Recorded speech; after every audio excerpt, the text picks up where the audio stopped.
You are now rocking with that dude Pascal. We be going wild, Haitian in the building, so original. Got the haters catching feelings. Get your hands up to the ceiling and keep them held high. Cause St. Louis isn't ready. Forget about it, goodbye. Hold on, we just saying hi. Five somebody, rise up. Weekdays, catch us live. Somebody, let's go. Good afternoon. Happy Sunday. Good afternoon. Good evening. And good morning to everybody.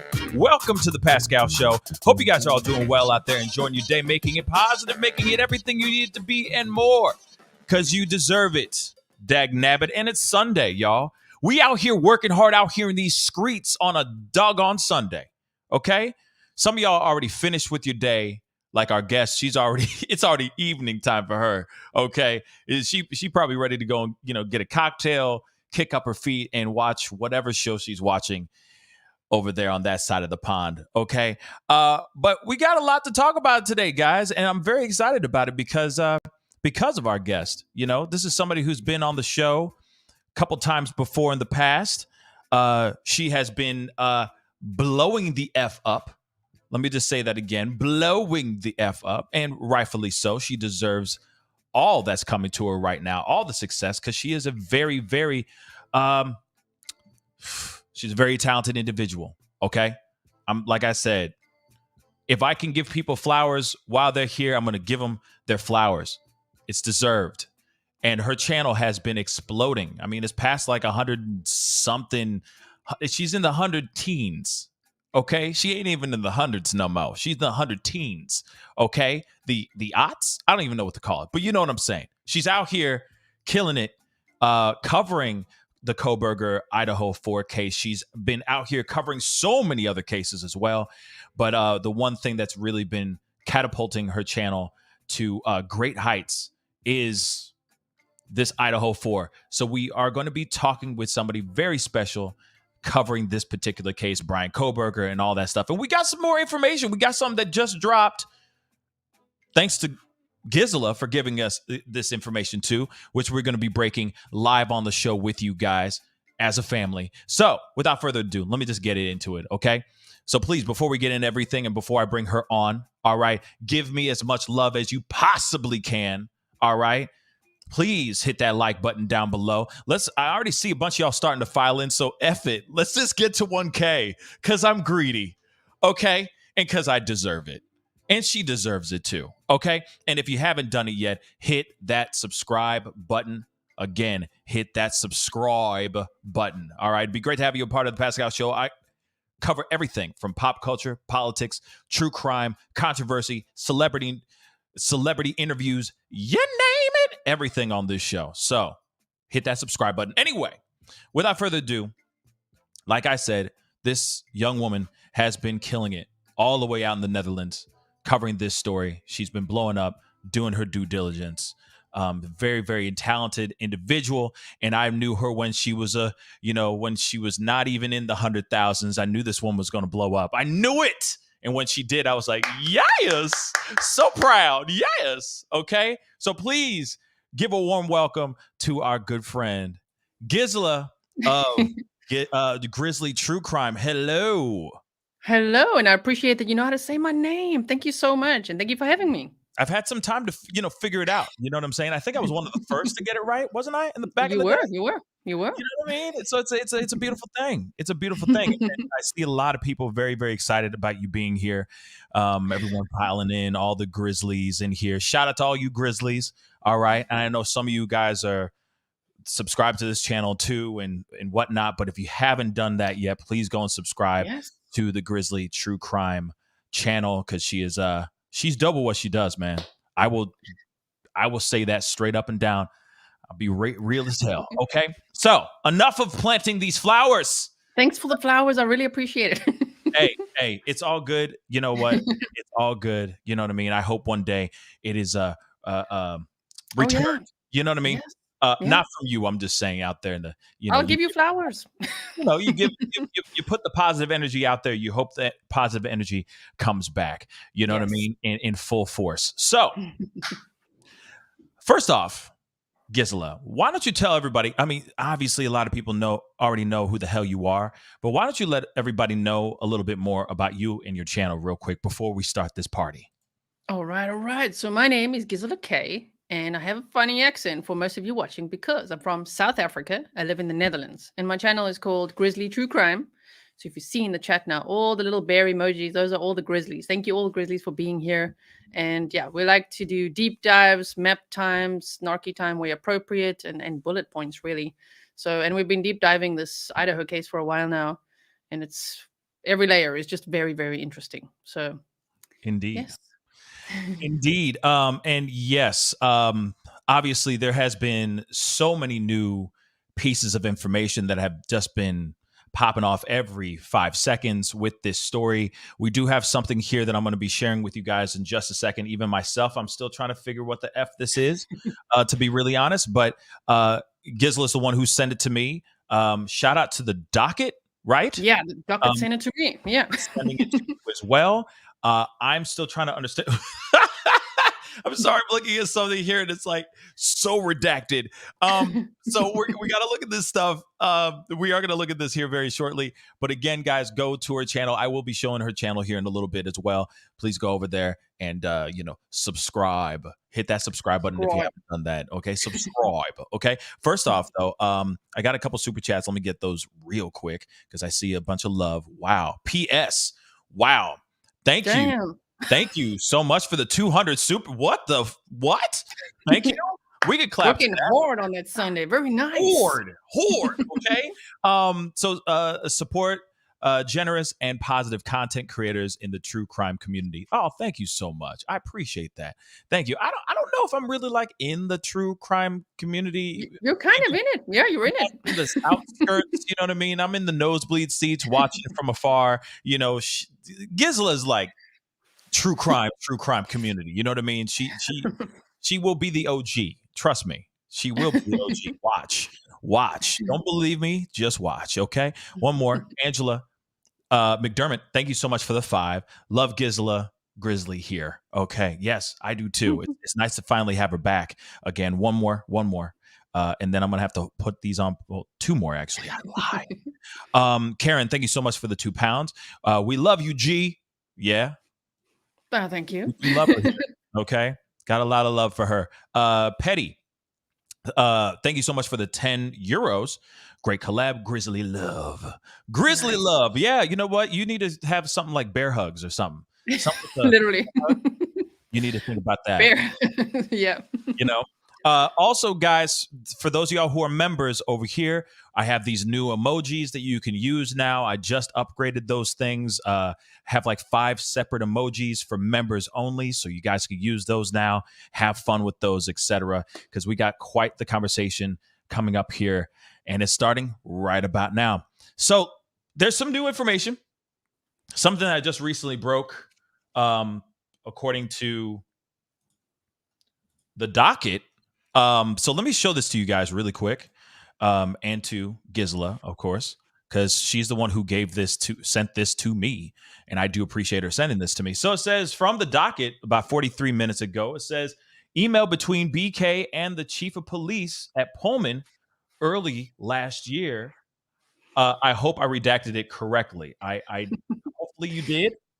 Well, that one is fully redacted. That one is fully. This one, then he posted it again. This is the email. Yeah. Yes. So this is the email right here, which I'm going to show you guys. Let me see if I can blow this up a little bit more. Okay. So, of course, it says, this is from Bryan, apparently. Great to meet and talk with you as well. Or not, this is from Gary, I'm sorry. Gary Jenkins. All right. So, talking with Bryan. Now it says, Chief Jenkins, it was a great pleasure to meet with you today and share my thoughts and excitement regarding the research assistantship for public safety. I look forward to hearing from you. And this is best regards from Bryan. And of course, there's something else, but that's ridiculous. Look at that. That is redacted like crazy. Let me pull this back a little bit. But as you can see from afar, this is redacted like hell. So we don't even know what this is. I don't know what that is. Do you know what that is? I don't know what that is. It's probably email addresses or I don't know what it is that we can't see there. But what is the date if you scroll up again? Does it say April? What does it say?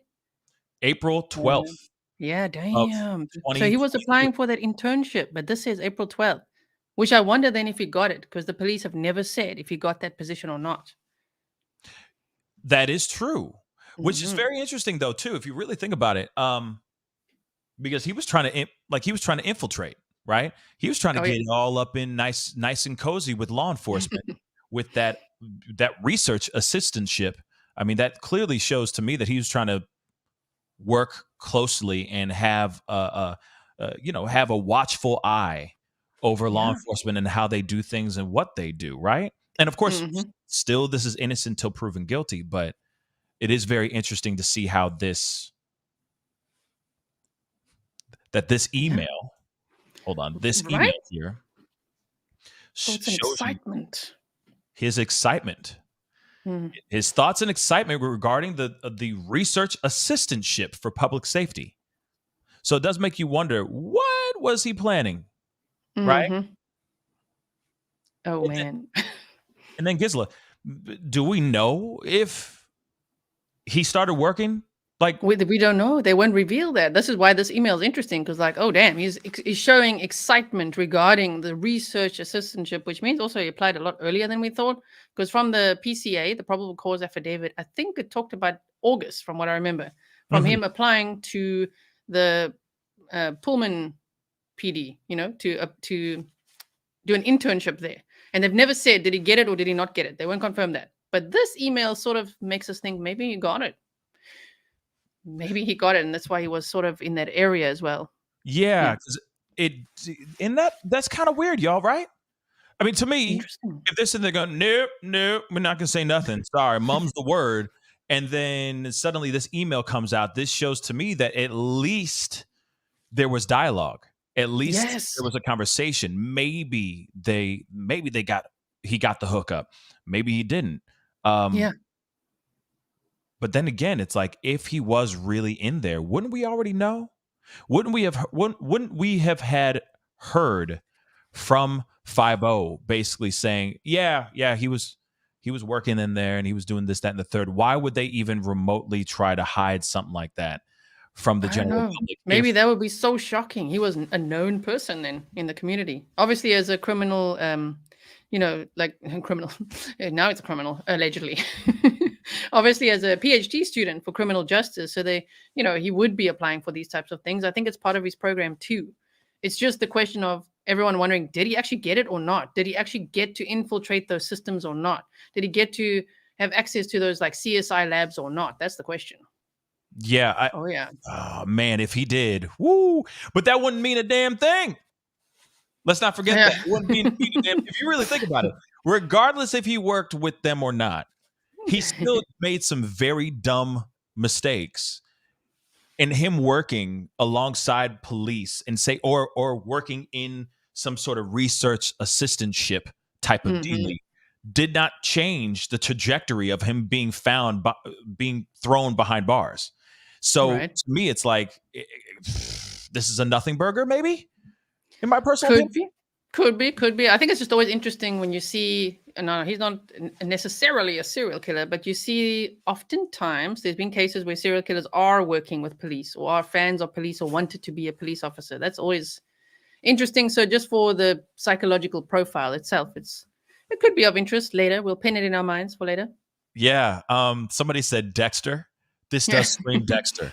it does. Okay. This does scream Dexter. The not First Blood or whatever the heck it was called. Not the new season. We're talking about the old ones. Okay, like before it got bad. Okay, sorry. Dexter was good until it got bad. Real quick, we got some super chats, and of course, I'll be reading all your comments and your questions, all your super chats. Of course, we'll be trying to answer them as much as we can. Marion, thank you so much for the 2. Love you, Pascal, and of course, G. Of course, lots of love, lots of love. We got a couple more here. Let me get to them as we move on. But in my personal opinion, this could mean something. Like this means a little bit, but it doesn't mean that he got away with it because he's still behind bars. right? He's Right? still going to trial. He is still going to be seeing the inside of a courtroom. He still has to prove his innocence, and the defense still has to throw out and poke holes, probable cause, or not probable cause, reasonable doubt holes throughout everything that the prosecution throws out. Okay. Yes. So this to me is like, okay, a nothing burger. It's one thing that maybe 5-0 is trying to hide, but to me, it doesn't mean not a damn thing. Except, as the Drunk Turkey Show here says, makes sense for the wording the prosecution made about danger to law enforcement. Remember that whole thing? They can't unseal the search warrant because Yes. it's an imminent threat. It could be like, oh crap, he worked here. Right. Wait, is Drunk Turkey here? Oh, I see him. Yeah. What up? Yeah. I don't know who's. It may be Daniel, but what's up, Daniel? What's up? What's good, my brother? Okay.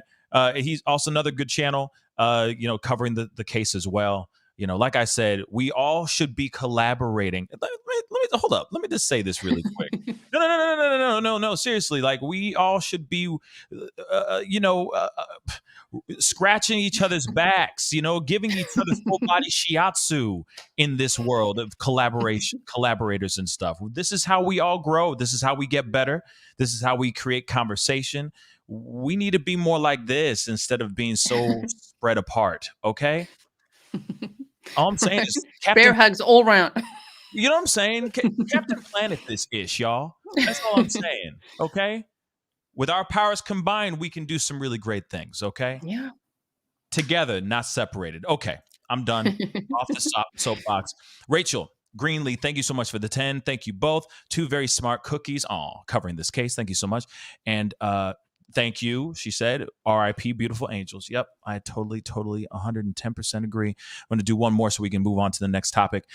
Jan Martin, thank you so much for the 5. I think if you research the Pullman PD, it had to be done in the spring. Those are probably his answers to questions he has to answer. Mm-hmm. Interesting. That could be it. They could be going through his stuff to see if he's properly vetted for the job too. And then he may have said a whole bunch of stuff. They may have tried him out to look into him, and maybe he was too much. I don't know. Maybe he got the job, or maybe they realized he was too much of a creepazoid to actually obtain the gig. What are your thoughts on that, Gisela? I don't know. I'm just surprised by the date of it, and of course I thought he was only moving there, around June, July-ish.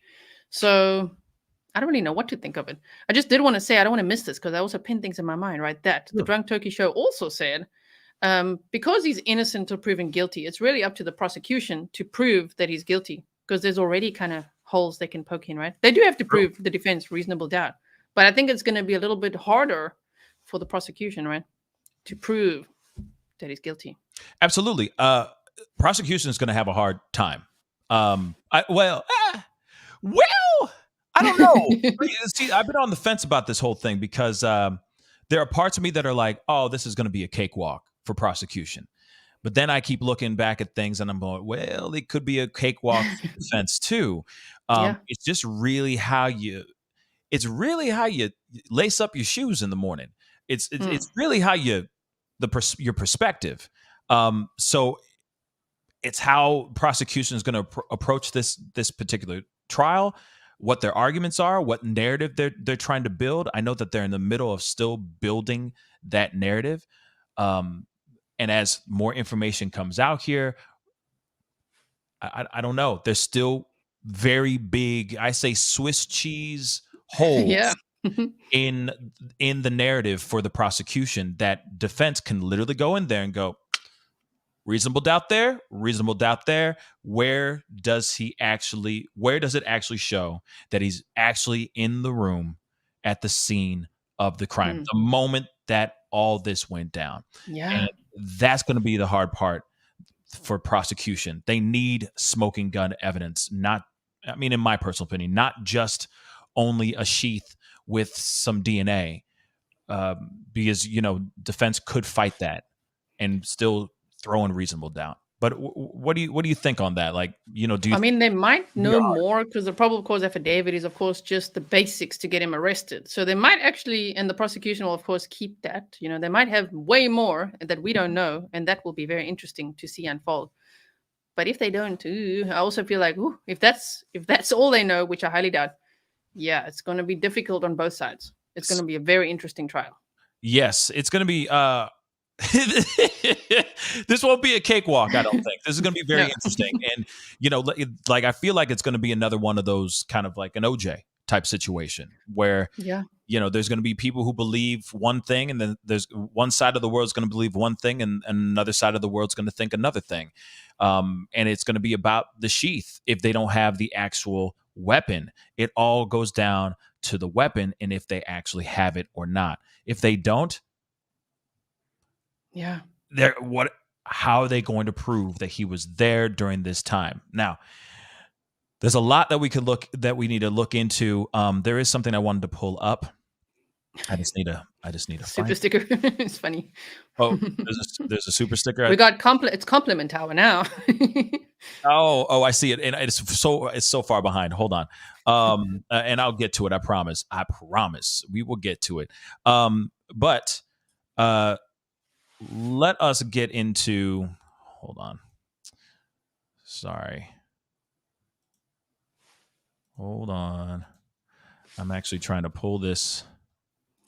Are you putting it on slow mo too? Everyone's saying slow mo. Yeah, I'll get it. I'll get that. I'll get to that. One thing at a time, ladies and germs. One thing at a time. Let me get this up here so we can all look at this too, as a family. Okay, as we have all talked about. Okay, we have all talked about this ad nauseum, but we do need to talk about this as a family as well. And it has to do with the items that were found in his crib, in Bryan Kohberger's crib. Let me put this in slow-mo really quick.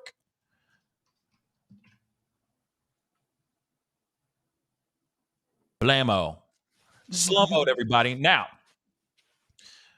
I've talked to a couple people about this, okay? Now, obviously, you see all of it here, okay? And of course, we're backtracking a little bit. There's so many pieces that we need to talk about, guys. So just bear with me, okay? And it's nice to have Gisela on to put in her 2 cents about this too. Now, when it comes to these items that have been released, I'm going to ask my first question. How do you feel about this evidence that was presented in this unsealed document? I mean, it's nothing spectacular. I mean, especially the collection of dark red spot is interesting. But when I was talking to Sunny Slaughter the other day, who's a litigation and law enforcement expert, she was saying this might not be everything. This is everything they're listing again for the public, for the, so there could be other stuff. And then that would be interesting again. It's just, again, kind of the bare minimum from what I understand that's on that list. But if I look at the list, I mean, I don't know, could stuff like that not maybe ordinarily be found there? Possibly, especially for a guy who's like cleaning all night long by the sounds of it, from what neighbors are saying. I don't know.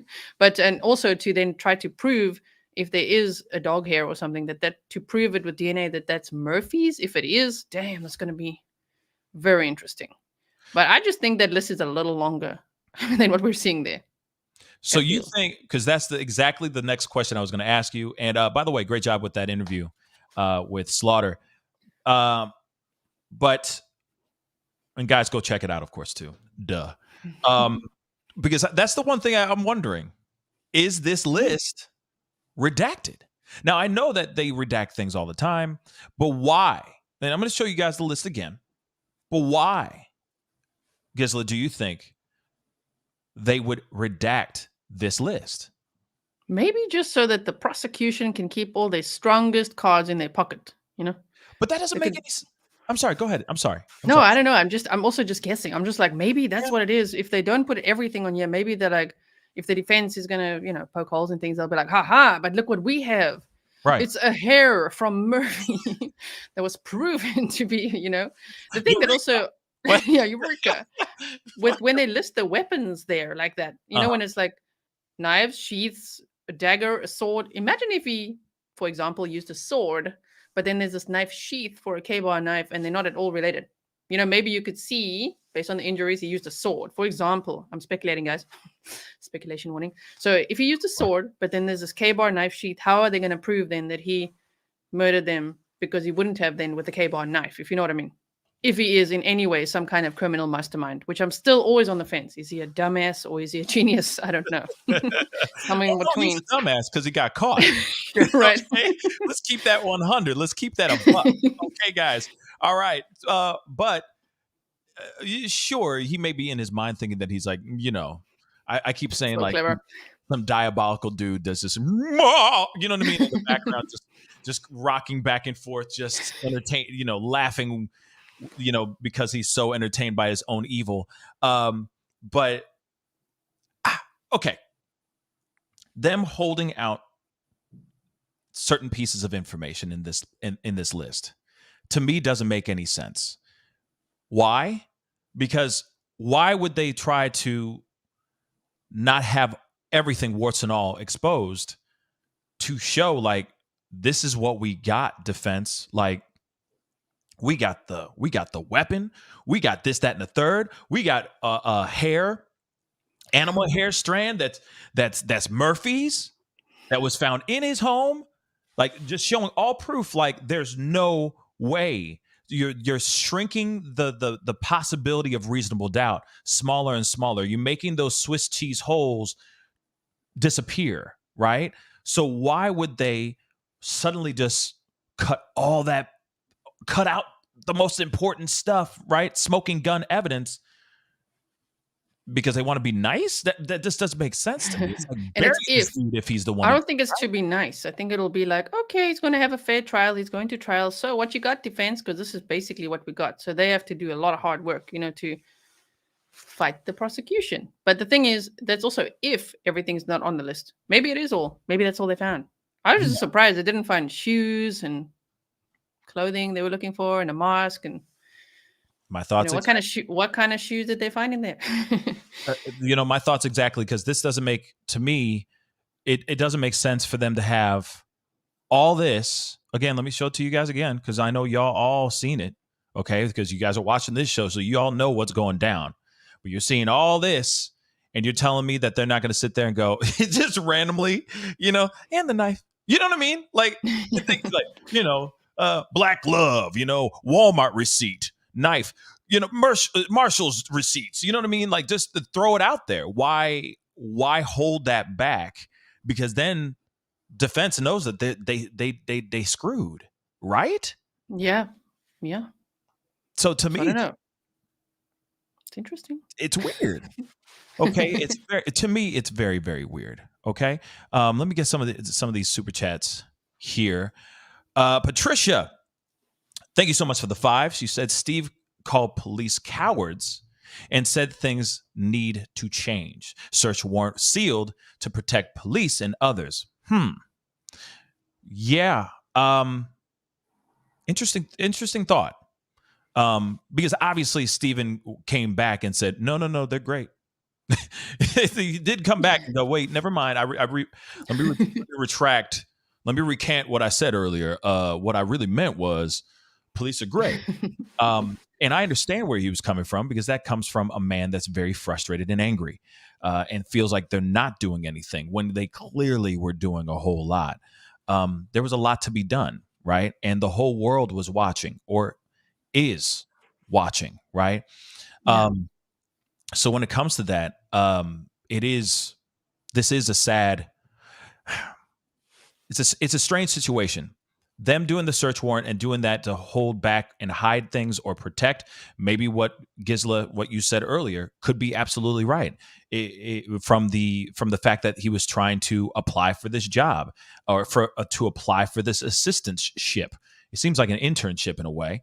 An internship. So he was trying to apply for this thing. So maybe they were trying to protect not only the people around it, like the surviving victims and all that, but maybe they were trying to protect the police that were corresponding with this dude. The other thing too, real quick, just to go back to that email conversation really quick.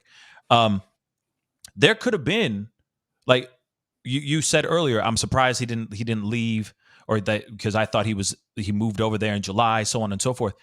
All this could have been corresponding digitally. Yes. He Yeah. could have had a video chat with them. He could have been interviewed via Zoom or Skype of some sort, getting the interview, doing the answering questions like somebody said in one of the super chats, answering the questions that they were asking him via email and all that. So they may not have actually physically had him in the space at that time. He could have just been doing things virtually, which is a possibility So, too, you know? yes. So Hmm. before he actually moved out there. Okay. And he moved out there when? When did he move out there, Gisela? I thought he moved out there in June or so. So Okay. April would be before that. But then again, Kaylee's dad said he was there the whole year. So I'm not too sure Yeah. because he graduated in May from DeSales. That's why I thought he moved there in June. Not sure Mm, though. okay. But that's news to me. I never knew when he actually moved out there. So I'm glad to hear about that Yeah. information. Some more super chats. Elizabeth, thank you so much for the 5. Love that about both your channels. You're both so kind to other channels in this space. Yes. Thank you so much for the 5. But yes, it's all about, I mean, you can't build your empire alone. You know what I mean? You got to build it together as a team, dag nabbit. Collaborate, y'all. I'm serious. Other YouTubers that are listening right now, because some of y'all be selfish. I don't care. Some of y'all are selfish out here. Share, baby, share. Because that's the only way that you can grow and that other people can grow as well. Okay? Period. Anyway, Marlene RN, thank you so much for the 10. I'll stop saying that stuff from this point on. Too much sexiness in the building. Yes. Thanks. She's just only talking about me, Gisela. I know, right? I love you both. Thank you for your hearts and knowledge. Thank you so much for the 10. I appreciate it. And we are some sexy mother lovers in this. Okay. Hold on one second. One more. I want to do one more here. Kathleen R, thank you so much for the 5. The car and PA will likely be key, and we aren't hearing anything from there. Now, I absolutely agree. The car could very well be the straw that breaks the camel's back. It could tie everything together, but it also depends on how thoroughly he cleaned that car. But then again, They can still find they things. can still find things. Like let's think about the fact that he cleaned up the apartment. They were able to find a dustpan from a dust container from the actual vacuum cleaner. They were able to get all this stuff like I just showed you guys before. Yeah. Bang. All this ish they were able to find. So you could thoroughly clean a car, okay? You can thoroughly clean a car. There's still going to be remnants of something. Fellas, you know exactly what I'm talking about. You go to that strip club and you're going, honey, I didn't go to a strip club and there's glitter everywhere in your car. And you think you cleaned it. And she finds that one speck of that one speck of glitter. That fuchsia glitter, that flex. And she's like, where were you? And you're like, I'm sorry. I went out with the boys. Trust me. Okay. It's like sand. It's like glitter. Trust me. You think you clean it. It always still comes up. Okay. So yeah, we'll especially if there's blood transfer or something, like on the handle or I don't know, somewhere. If he touched, of course, the steering wheel and just anything where there could be little bits of blood transfer still that he thinks he may have cleaned. But, with the right chemicals and things, they'll be able to see that. So that is also another search warrant we are yet to see, is of the car in Pennsylvania. Mm-hmm. Also, someone in your chat said his mom's Ava said his mom's Facebook post said he was moving June 26th. So, okay. Like around June, so June 26th. Okay. And that, again, he went out there.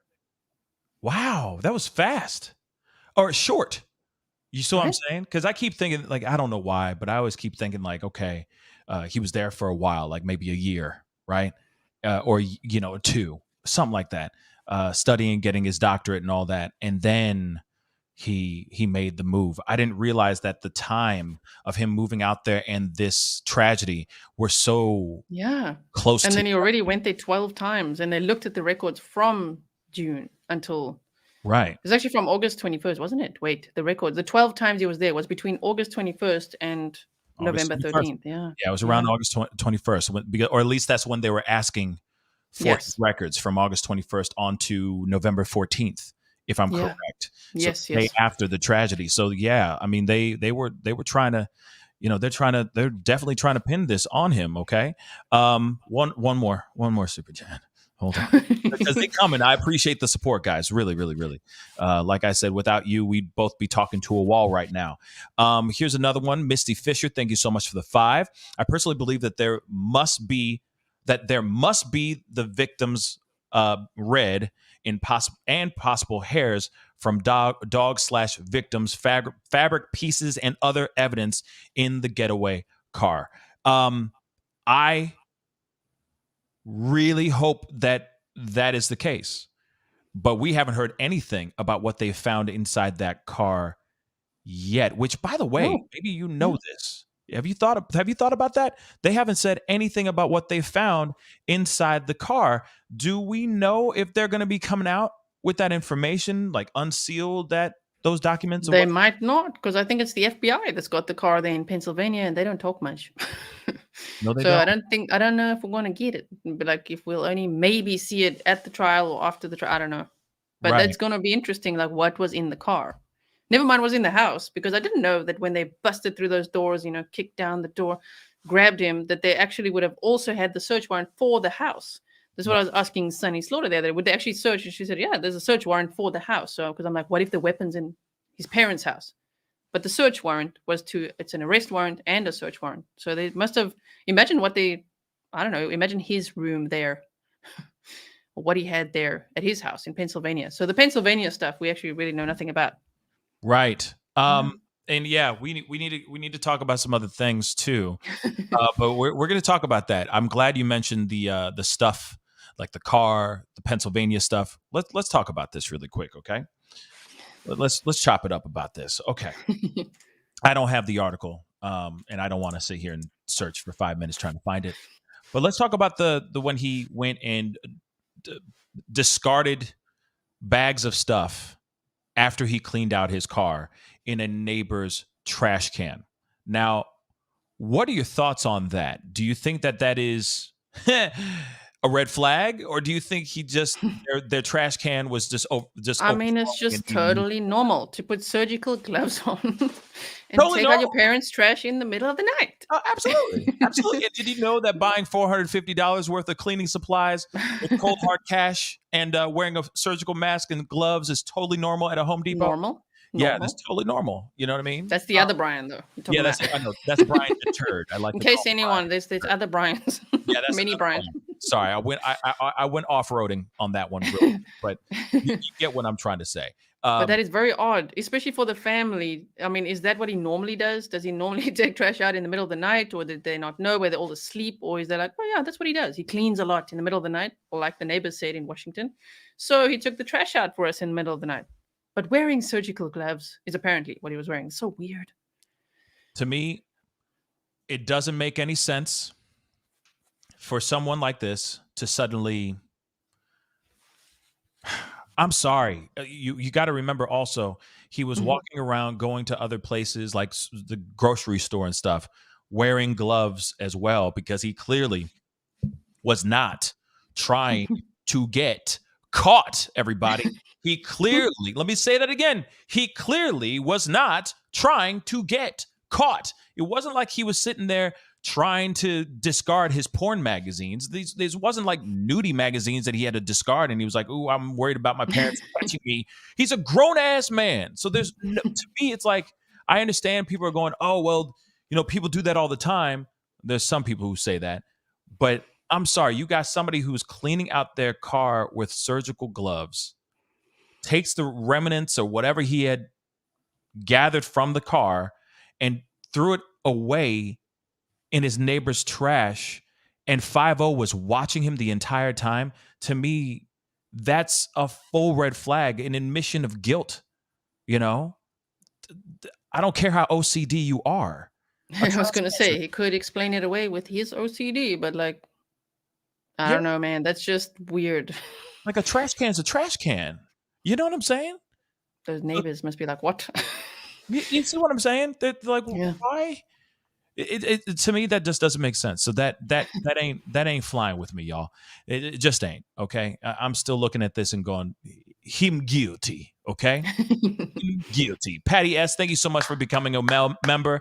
Welcome to the family. You can even use those emojis, those new emojis that I just put out last night. So give them a try. We got him guilty. We got kick rocks. We got working horde. We got a whole bunch. So you got working horde? Yeah, we got working horde. So exciting. We got those for life now, guys. Watch out. Watch out. We're taking over. Let me get one more super chat, and then we're moving on to the next topic because we got to talk about this next one. Rob McMullen, thank you so much for the 5. Excellent collaboration, Pascal and Gisela. Thanks. No, thank you. Okay. And again, real quick, let me do this now. Because I know, shout out to my mods, because I know that they're pushing it and sharing your channel on the link. Thank you so much. Throw this channel up here too. You know, she doesn't have many subscribers, guys, as you can see. She only has like 3 subscribers. She needs your help. So and that's a full-on lie. Look at her. She's been blowing the F up, y'all. Okay, as she rightfully deserves. Give her some love. Go over to Grizzly True Crime. Hit that subscribe button. All right. She has really, really great content, and her coverage on all these true crime stories and true crime cases have been really, really phenomenal. So go over there, check it out, hit the subscribe button. It'd be greatly appreciated. And you know, go check out her recent video and just put in the comments that Pascal sent you. Okay, the Pascal show sent you. Okay, so that she knows that the love was given. Dag nabbit. Okay. Thank you so much. All right, no problem. Hey, you know, that's for everybody who comes out on this channel. Karen, one more, and then we're going to move on to the next subject. Karen Broderick, thank you so much for the £5. The items listed to me looks nothing close to what we saw. Them removing from his apartment. Well, maybe not. They must be withholding a lot more than what is listed now. True. Let me just pull that up one more time. Let's take a look at that. Okay, as a family. All right, let me remove your super chat. Sorry, Karen, but let me just show you guys this really quick. Now, all that's been listed in here, and yes, in the photos you see like they're coming out with huge like boxes and stuff like that, right? Yeah. Now you got to remember, where are they getting said evidence from? The strands of hair, because there's 8 possible hair strands, number 5. Then there's wait. So 7, 8, 9, 10, and 11. Those are all hair strands. Clearly, they're not just going and getting one big ass box and just putting little tiny strands of hair in that big ass box. They're having to get that from some item. That could be the top of the computer. That could be a piece of clothing that he had. You got to remember, they're taking as much as they can out of there that they believe have some sort of DNA from that scene of the crime, and they're extracting that information. They're extracting that DNA, the hair strands, whatever, from those pieces of clothing. So of course there would be boxes of stuff. They could have taken out the whole damn apartment, and they're just combing through every single one with a fine tooth comb. You'd never know, right? Mm-hmm. But this stuff does take time, and does take maybe big, bulky items to very, very small items to get the information that they need. What are your thoughts on that, Gisela? You know, the thing is that on that list, if you can't pull it up, like I can point at it, right? Look at the list. This is how we know, in my opinion, why there would be more. And apparently, legally, of course, they can hold back so much until the discovery comes out. So if they say 8 possible hair strands, but then 1 possible hair, 1 possible hair, 1 possible hair, 1 possible hair strand, that's just like, well, they're the same thing, just about. There's 8 possible hair strands, and they list it again later. So imagine making a shopping list and saying 8 cartons of milk, but then also 1 milk, 1 milk, 1. You know what I mean? It's like weird, right? It's all similar. So there must be so much more information there, you know, that we don't know. So I can just imagine when with those boxes, as you say, that they were carrying out, there must be way more. Imagine the books he had in there, or what's on the computer tower. Right. What's on there? Because, you know, hold on, let me check this really quick. Yeah, the top of my computer tower is just absolutely disgusting. I mean, it's covered in dust. Let's keep it real. So what are the chances of it? And then the fans in the, you know what I'm saying? You ever look on the back of your computer? Right? It'd be gross, y'all. It looks grody, okay? So the God only knows. Like, you got to remember, that's 8 possible hair strands, and omitting the animal hair, you got 8 possible hair strands, 9, 10, 11, and 12 possible hair strands.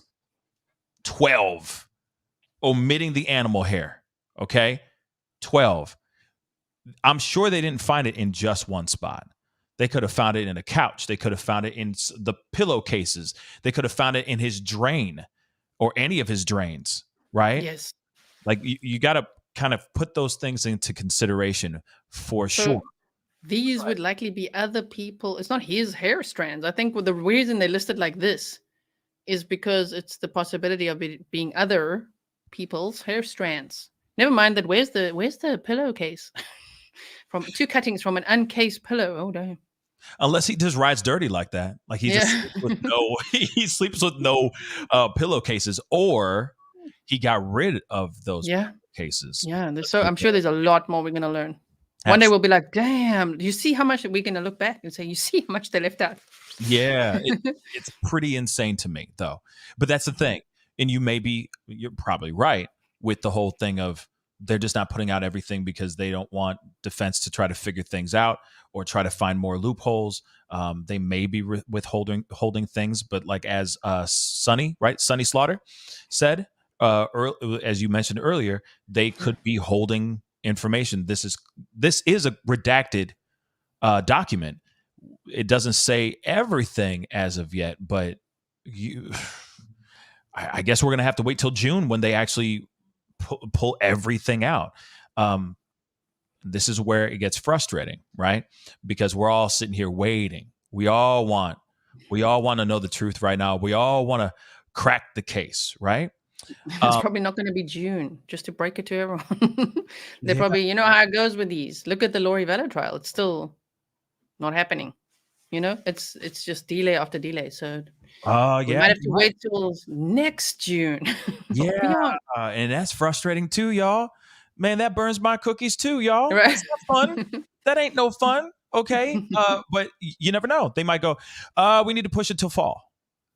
Yeah. You know, or we have to push it till Christmas time. Oh God, that would be terrible. But obviously we are all chomping at the bit, wanting to get justice, and see if this really is the guy. Because I know, unpopular opinion or unpopular thing to say, but this is still innocent till proven guilty.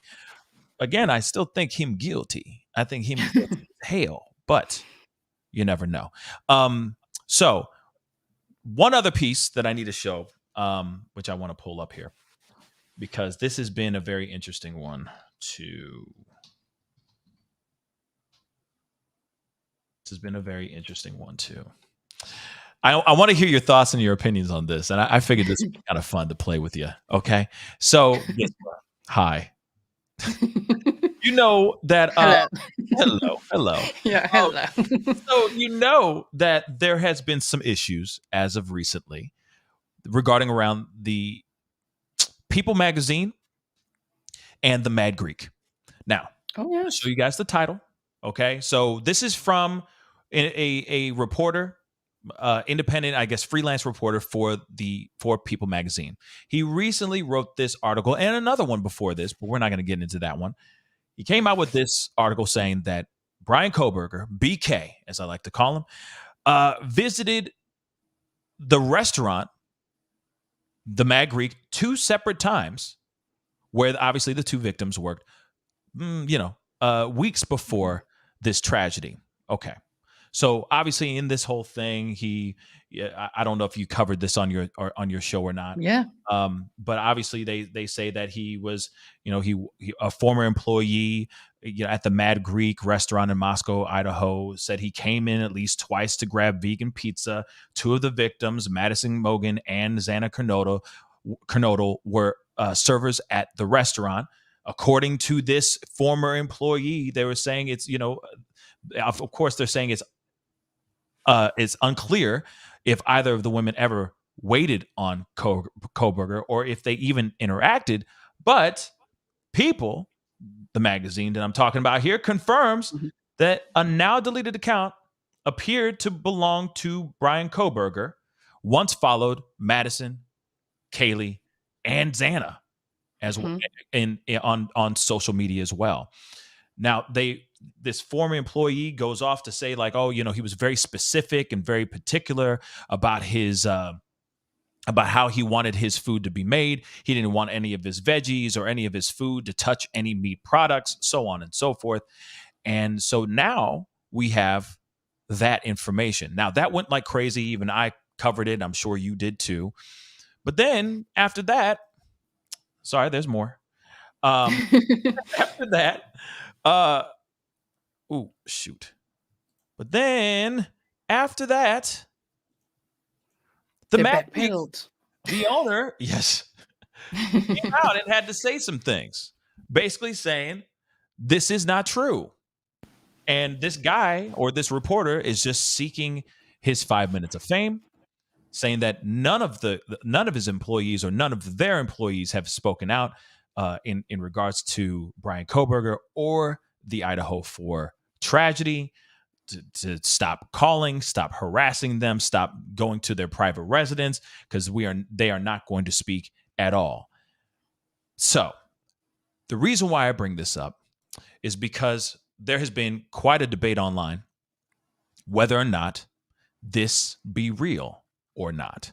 So I have to ask you, Gisela, because some people are saying that the Mad Greek is now lying. They're now saying that this actual statement is fake and that the article I just showed you from People Magazine is real. Where do you stand on it? Do you think this is Well, a lie or real? I'm going to use this example. Remember in the Gabby Petito case when witnesses said that Gabby Petito and Brian Laundrie had a big fight at the Tex-Mex restaurant, and then when Brian Enton went out there, I think it was, and then he asked, they said, nope, there was no fight. There was never a fight. No, we have no such thing that happened here. I do You remember see, that. that's that PR talk. So I'm like, oh, okay. So protecting the business would be one. But also now there's a gag order and you wouldn't want that information to get out, or law enforcement may have said, no, you must never talk about that. And now someone leaked it. So I just feel like it's, I mean, I think it was on December 14th when already just looking at, vegan restaurants in Moscow, Idaho. Now, the Mad Greek's the first one that pops up, not because it is a vegan restaurant, because it has vegan food. There's not many vegan restaurants, from what I gather there. Right. But the first one is the Mad Greek, where you can get vegan food, but yeah, you're probably gonna have to request like him, don't let anything touch anything else. So the thing is, the likelihood of him going there and seeing them, in my mind, was pretty high. There was like a theory I had from the beginning that, oh man, he probably first encountered them there. Then maybe the social media stalking happened, the Instagram stuff, following them and everything, and then going to the house and all of that. It's a whole escalation, right? So I just think it is possible, but I understand why the Mad Greek would now be saying that. Put it that way. That's what I'm Interesting. thinking. So Yeah. you're thinking that they're trying to basically cover their own ass. I think so. And also to avoid, I mean, imagine, never mind all the YouTubers who might rock up there, but just the public and people calling and people bothering them when they're trying to still run a business. And like, what did he eat? And what pizza did he have? And go there and eventually they're going to order the Kohberger pizza. You know what I mean? You got the Kohberger pizza yet today? And they're like, oh my word. No, just leave us alone. You got a good point there. I never thought about that turning into the whole, Oh yeah. can I get the slice and dice order? You know what I mean? Something just messed up. Right. Like that, you know what I Right. mean? Right. I could definitely see that. But I also can see them trying to avoid it turning into a tourist attraction, because yes. the house is already turned into a tourist attraction already to begin with. Let's be real. People are going over there and going, so that's the house, and they're taking photos and doing selfies and stuff. I mean, that's really happening. Yeah. Obviously media is out there like crazy because everyone is hyper obsessed with this particular trial, because you never think something like this would ever happen, right? So I could see that, but to put out a statement like that and say that it's not true, like say that statement saying that it's not true is an actual lie, that they're just trying to cover things, is terrible, because at the end of the day, when they get brought in to trial and they sing a different tune, they're going to be in a load of trouble in the public's eye for lying like that. You see what I'm saying? The good thing is that there's no way for them to know definitively he was never there. Just to keep that in mind too, because they're not like surveilling everyone all day long, all the time, and knowing he was never there, because he would just be a client, a passerby. At the end of the day, he may have been there, and maybe the statement they're putting out, which has been the original story, has been debunked as like he was never there. But no one really knows. He could have just gone there like any normal client and ordered a pizza, and spotted them either way, and then still stalked them. The thing could still happen. My opinion is just that he may have laid eyes on them there already. Whether the people see, maybe the lie is that people remember him because of, how they embellish sometimes, like, no, but we remember him because he said we want this pizza, touching nothing else. That could be the lie. Yeah. Well, that's the other thing too. People have selective memory too, kind of like selective hearing. They'll remember something, but then you're right, they'll add more to it. It could be something as minute as like he was wearing a red shirt and when he actually was wearing a blue shirt or something like that. Same thing with this guy, with Bryan Kohberger. Oh yeah, I remember seeing him there. Okay. What was the interaction like? Because if he just walked in and got a vegan pizza and that's it, then that's a lot of other people that do the same thing. And there's, I'm sure, a lot of tall, skinny looking, weird looking brunette guys with bushy eyebrows that walk into Mad Greek to order a vegan pizza. Okay. Yes. So how do you know that was actually Bryan Kohberger? The other thing too is when it comes to let's talk about the surveillance footage inside or even outside the Mad Greek. Do they actually have proof that he actually walked in there as a patron buying said pizza? If that is true, then the owner has a lot of explaining to do, right? And if not, but he might not know. That's what I'm saying. I believe the statement that Mad Greek's putting out, put it that way. But I'm like, but he could have still gone there because he may have just not been noticed. So, but yeah, if the surveillance footage, I don't know how many days, weeks. I mean, I don't know if they had months of footage, but if they do, and they do find he was there, that will just be interesting. Because where did he first connect with these victims? How did he know about them? Why that house? Even though, I mean, damn, everything is doing like the Golden State Killer was also a criminal justice PhD student, I believe. I think he was a graduate actually, and like Ed Kemper hanging out with the cops. So already see this sort of copycat vibe a little bit. And then there's this Amityville Horror, which is the 112 Ocean Road. All these things. I'm just saying, like, there's a lot of things that one could speculate about Kohberger. One I speculated was that he could have spotted them because 2 of the 4 victims worked there at the Mad Greek. So it's quite likely that he may have ordered vegan pizza there, but whether anyone will remember him or not, I think that's where it becomes like, probably not. Right? And that's the other thing too. It's very probable that he walked in and ordered food. Let's not forget, it's a small town. Even you said it on a show before. If you Google vegan restaurants in Moscow, Idaho, Mad Greek is number 1. So what are the chances of him actually going in there and maybe he set eyes on 2 of the victims? And maybe Kaylee walked in to grab a pizza or walked in to say what's up to her friends and to talk about how they're going to be having a crazy party that night or whatever. Pick up a set of keys, whatever it may be, right? Yeah. And he just laid eyes on them for the first time, and then it became an obsession. You never really know. But the surveillance footage could tell us a lot more. I will say this too. If he made some huge scene at the Mad Greek, everybody in the mama would remember. Everyone.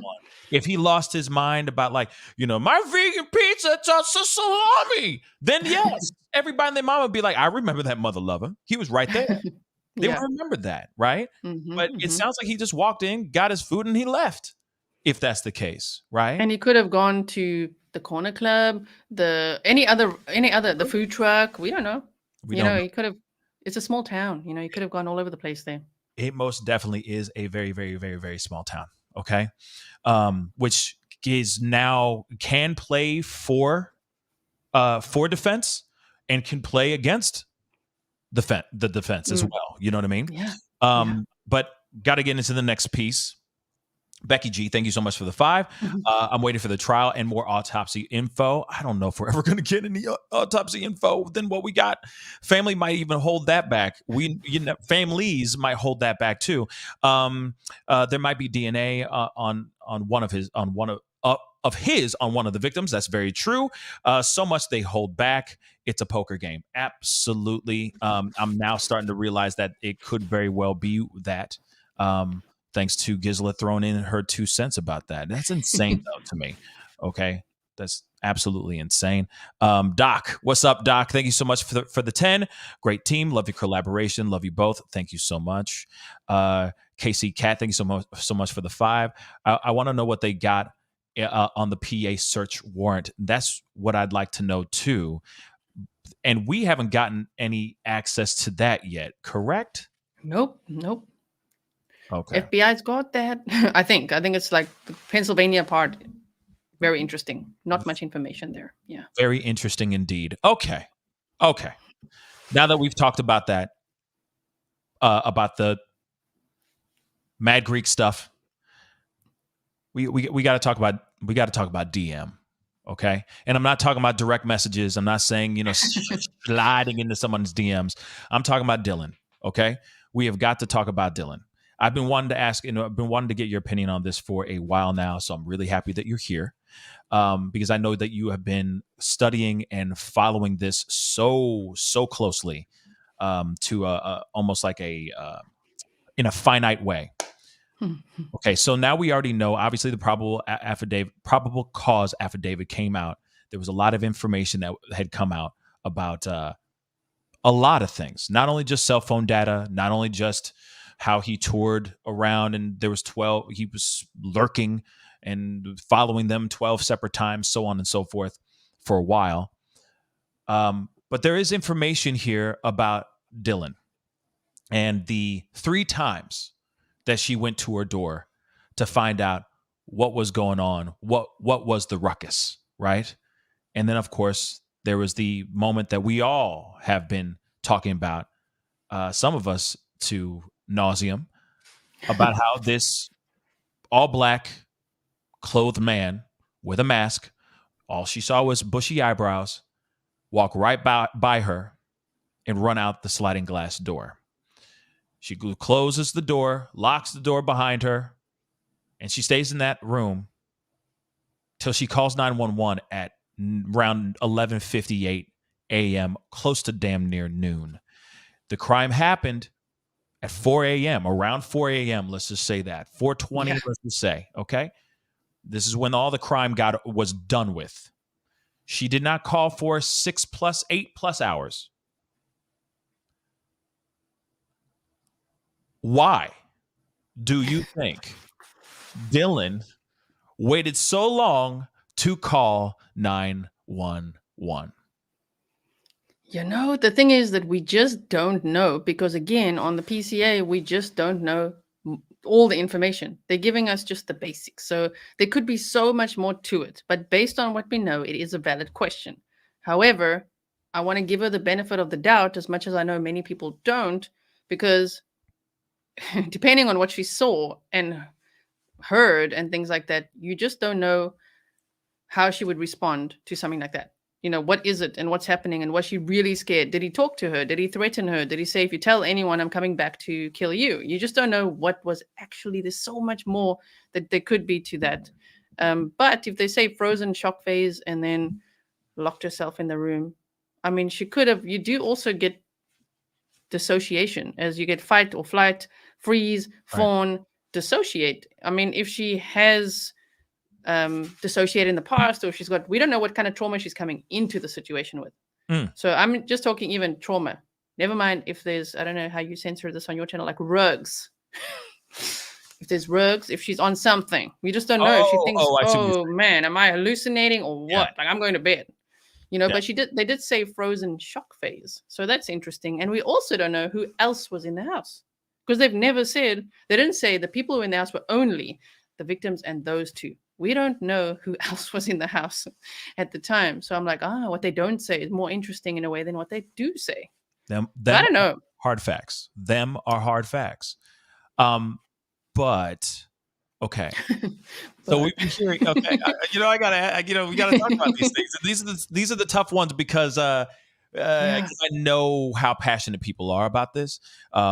Understandably, these are the surviving victims and all that, and I don't want to throw any shade on or talk badly on the surviving roommates. So that's not my goal here at all. It's just trying to understand what the hell is going on, and I'm sure that's the yeah, same thing with you too, right? On your channel. And I know you've covered and talked about this as well on your own channel.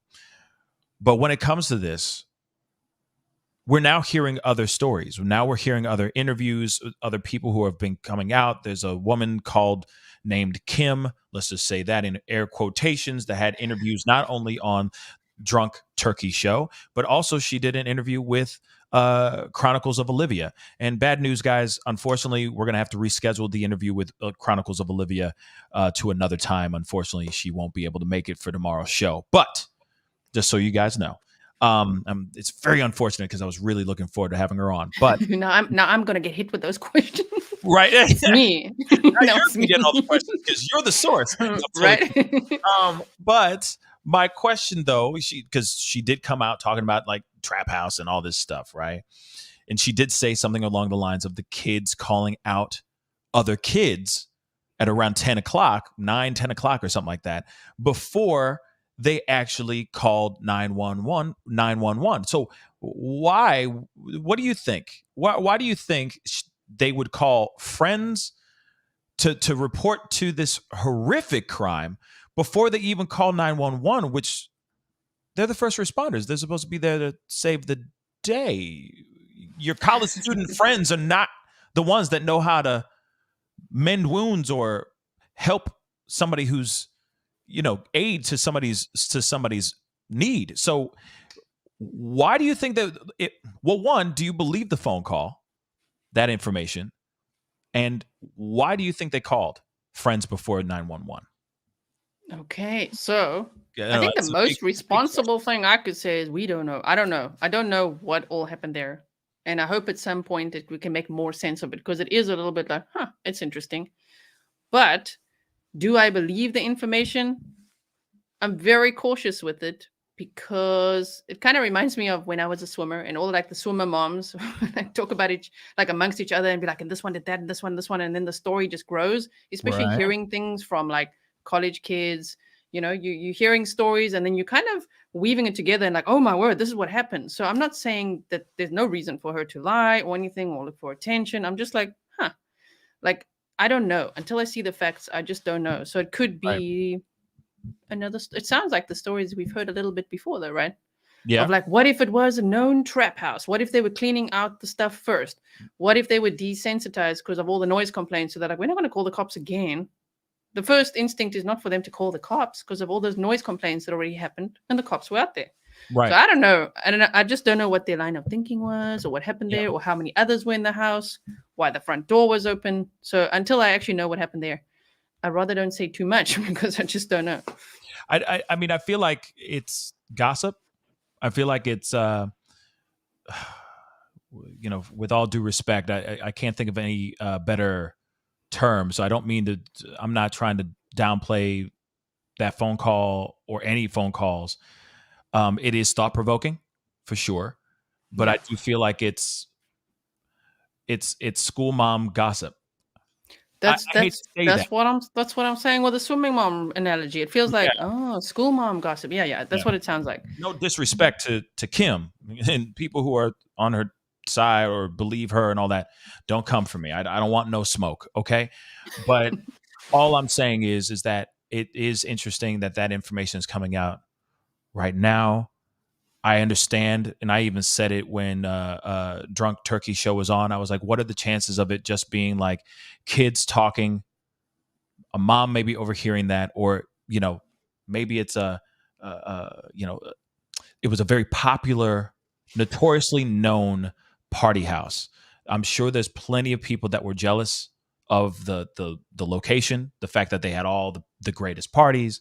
They were very popular kids. You know what I mean? There could be just haters that are chilling in the cut chilling in the background, throwing nothing but hate and shade at these kids, going, "Oh yeah, they definitely sell recreationals over there. They definitely have the Molly and the X, Y, and Z." I mean, that is a possibility, y'all. I mean, and then you got a mom that's hearing that, and of course she's concerned, and of course she knows that these 4 lost their lives. Okay, may they rest in peace. But maybe she was just reiterating what she heard from her own kids, but without having any real solid evidence to back it up. Yeah.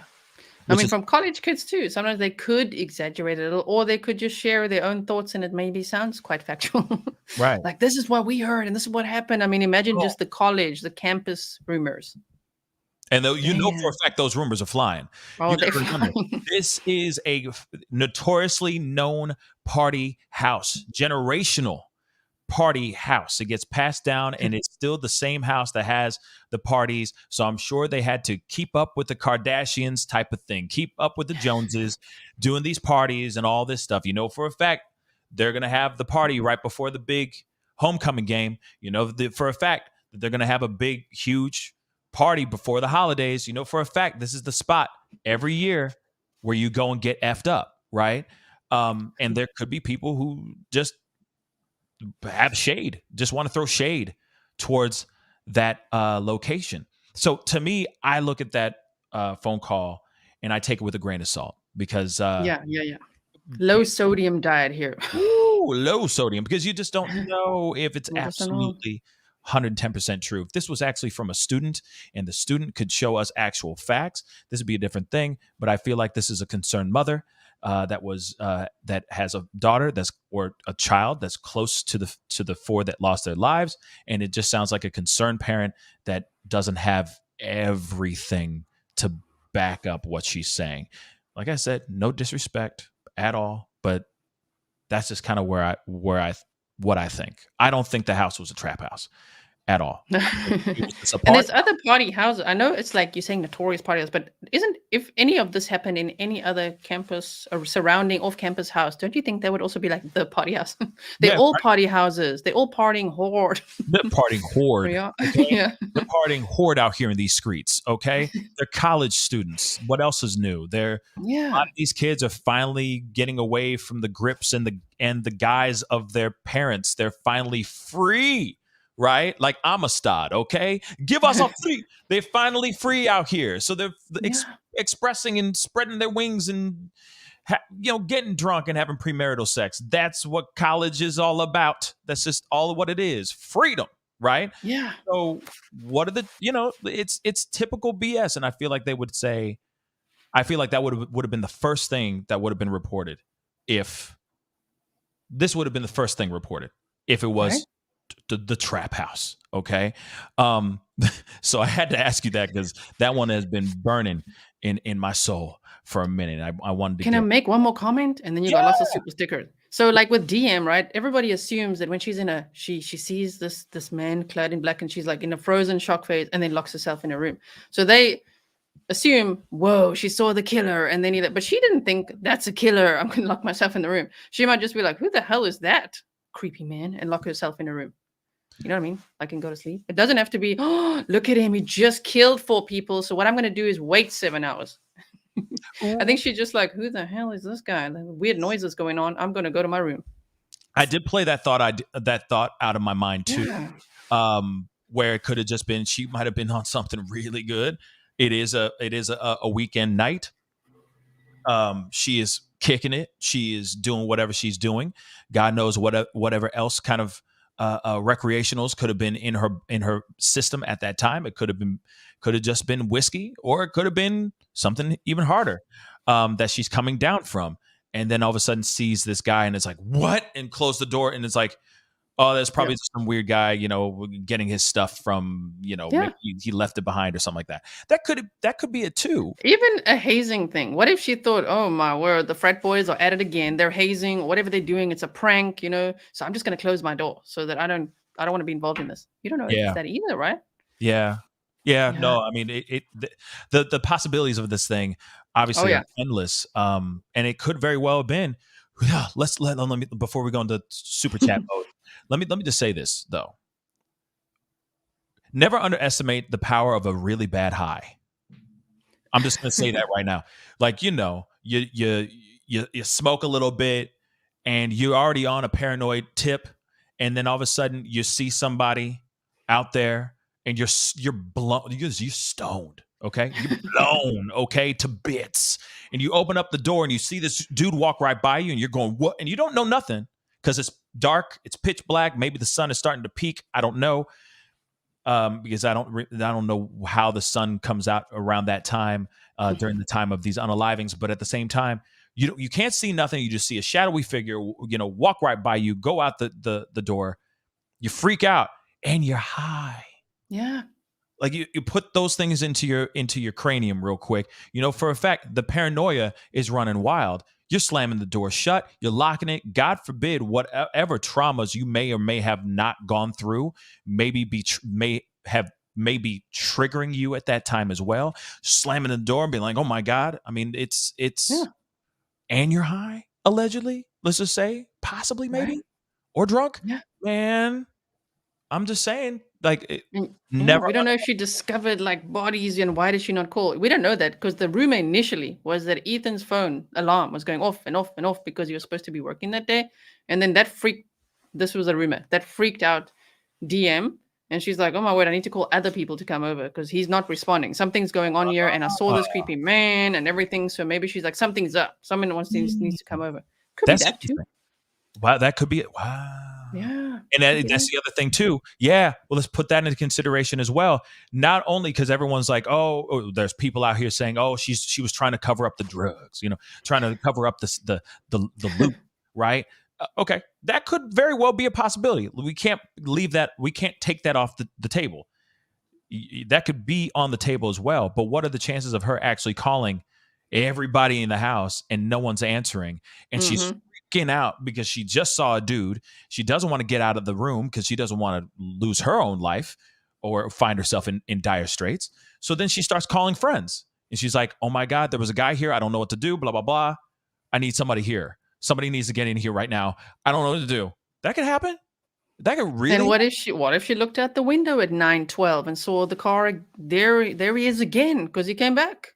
Yeah, that could be it too. And then, of course, there was the rumor about 3 shadowy figures outside, and the one creepy dude who is allegedly pertaining that they're saying could be BK is the one that walked into the house and did all these unthinkable things, right? So, yeah, I mean, if that is allegedly what really went down, God forbid, God forbid if she saw any of that stuff. Imagine the fright. So, yeah, especially if you are under the influence of something. Yeah. Man, that stuff is running rampant in your body. Okay, super chats. Let's get into these, okay? Because we got a gang of them. Patricia, thank you so much for the 5. Didn't Washington make us them respond to what was taken from the apartment since Washington, I guess Washington State University, I'm sorry, issued the warrant? Also, okay. Didn't Washington make them respond to what was taken from the apartment since Washington issued the warrant? Also, prosecution can't hide evidence from defense. That's good information to know. Just from the public. That's what I'm thinking. So just from the public. So maybe the defense knows more than what we know, obviously. Prosecution and I'm just saying the courts definitely know everything right now. They have everything, I would assume. P.S. Holy cow. Thank you so much for the 100. I appreciate it. Wow, P.S. Wow. Pascal has the most positive and gracious personality. Oh, thank you. Good sent out is good return. Yes. Good sent out, sorry, is good return. I don't know why I can't read. But yes, absolutely 110%. It's cyclical. That's what I'd like to think as well. Jan Martin, thank you so much for the 5. I hope they use an MVAC to go over that car. You know what? I hope that they do too. I don't know what an MVAC is, but I'm sure it has a lot of use it. Okay. Hopefully it sucks the hell out of that car. That sounds weird. Never mind. You know what I meant. Hold on.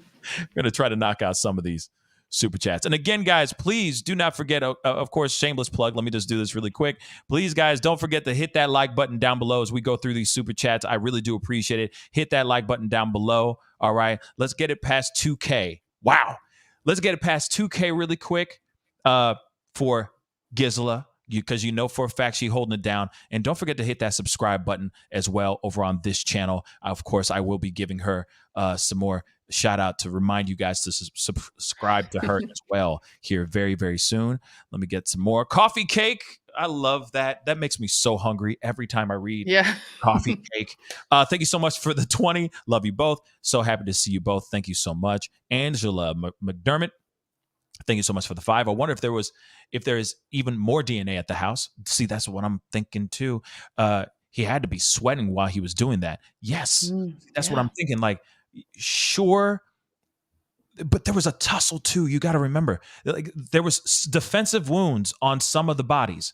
Like, we got to remember that there was defensive wounds. You're telling me that they didn't scratch his arm, or he was covered, like totally covered head to toe? He didn't grab. They said according to Dylan's testimony, okay, according to her account, he was wearing a mask covering from his mouth up to his nose. So his hair was exposed. They never said anything about him wearing a beanie, a snow cap, a baseball cap, nothing. Right? So what are the chances of Ethan just grabbing a chunk of his hair? You see what I'm saying? Same thing with any of the victims. Xana, Maddie, Kaylee, any of them. Some of them fought back. They got to have DNA on them somewhere. There's got to be. You know what I mean? And hopefully they were able to get some of that too, but maybe they're not giving us all that information too. They just said, oh, we got a knife sheath. But see, that's the same part. That's still the same part that pisses me off. I'm going to say it again really quick. Birthing hip. Yes. Oh, thank you so much for $5 super sticker and for the laugh. I really do appreciate it. Yeah, I'm working on the birthing hips emoji. It's coming. I promise you that. Yeah, birthing hips. But this is the thing that I really quick that I keep wondering, why would they not sit there and say, yeah, we have a whole chunk of his hair. We only have the knife sheath. That seems weird that they wouldn't say, warts and all, we got everything. You see what I'm saying? So to me, I feel like this is all the information that they have so far, as far as not everything up until this search warrant that was executed, right? Yeah. And they're probably still testing a lot. So I wonder what the hell happened here. Michaela Knight, welcome to the family membership. Thank you so much. Welcome, welcome, welcome. Thank you so much for your support. I really do appreciate it. Thank you, thank you. Sorry, I'm trying to crush some of these super chats because there's a bunch. Yeah, do it. I appreciate it. And Gisela, thank you so much. Guys, give her a whole bunch of purple heart emojis in the chat, okay? Because she's awesome, and I love having her here whenever I can, okay? Nicole B, thank you so much for the 5. You both are doing great. We need T-shirts that says, yeah. Oh, man. You know what? Done. It's happening. Birth and Hips T-shirts too. Let's go. I love you guys. You guys are amazing, okay? Hold on. Go. There's some more super chats here somewhere. I saw them. I'm just way behind. Because the conversation's so dope. So now I this is another question I have for you while I'm scrolling through here. Do you think he did it? Do I think he did it? Yes. Let's get straight to the nitty gritty, right? Do you think he did the doggone thing or no? And why? He's innocent until proven guilty. We've got to put the disclaimer first. I think he did it. Otherwise, they wouldn't have arrested him. Do I still think there's a possibility, just a small chance that someone else may also be involved? Maybe. I'm still waiting to see, is there going to be any other arrest? Or is this it? Is this guy, also because of the timing, you know? The timing. I know people say 16 minutes is a lot, so don't come for me. I'll explain one more time. The 4:04 a.m., the car arrives in the area. Then it does a loop around, driving again, a 3-point turn, driving back, parking. I don't know how much time that would take. But then people are like, okay, if it's 10 minutes, then he's got this much time to to kill 4 people, but he's still got to get out the car, close the car door, sneak down, sneak in the house. It's not like stomping, crushing stones, stomping in, pa, here I am, and then just like running around, just very quickly stabbing 4 people. And there was a tussle, as you said. Like Xana and Ethan were awake. They just got the DoorDash. She was on TikTok. So that just makes me wonder. It just makes me wonder, especially with that timing and the way they word things, that I'm like, what if there was the cilantro driving around like a drop off, dropping someone off to do their thing. Okay. Them up. Yeah. I mean, there could have been someone else driving the car for sure. There could have been a getaway driver just in case Ish hits the fan. And it clearly seems like Ish did hit the fan. So there could be that. There is still that theory or that story about 3 shadowy figures. I don't know if I believe all that quite yet, but I do believe that there could have been another person in that car. Also,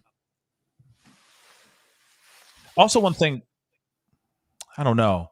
They have all this information, all this stuff. I just feel like it's really hard for them to have all this stuff and this not be him, unless and only unless this stuff was planted and they decided to use him as the scapegoat because they knew that the Gonsalves family and other people like media and all that were not going to let up on Moscow PD and on this case. And it would turn into like a Jean-Benet Ramsey type situation where everybody's obsessing, or a Delphi unaliving case where they are just sitting there obsessing over it for years and years and years and putting a stain on Moscow PD's name. That's the only other thing I can see this as a possible route, but that's in Crazy Town. That's me off-road to Crazy Town. I don't think that that's the case. Why would they suddenly just pick out some random dude, okay, just because he's a little awkward? And no. I'm not on that page. I'm not on that page either. We're not in Crazy Town. You know what I'm saying? And I'm not in Crazy Town either, okay? That is a wild, wild assumption.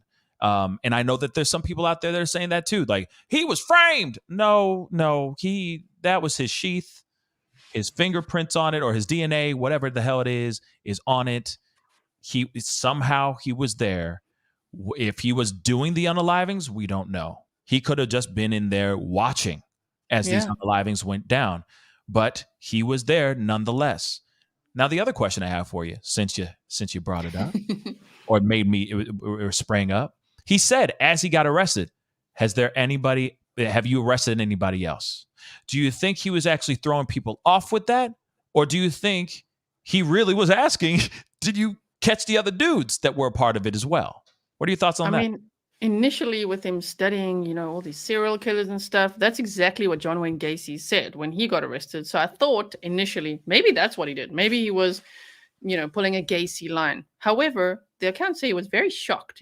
We got a big fright that he was actually getting arrested.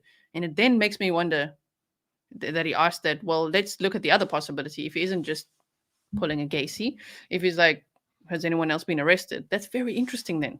Because who? And only he will then know. Oh man, imagine when he talks.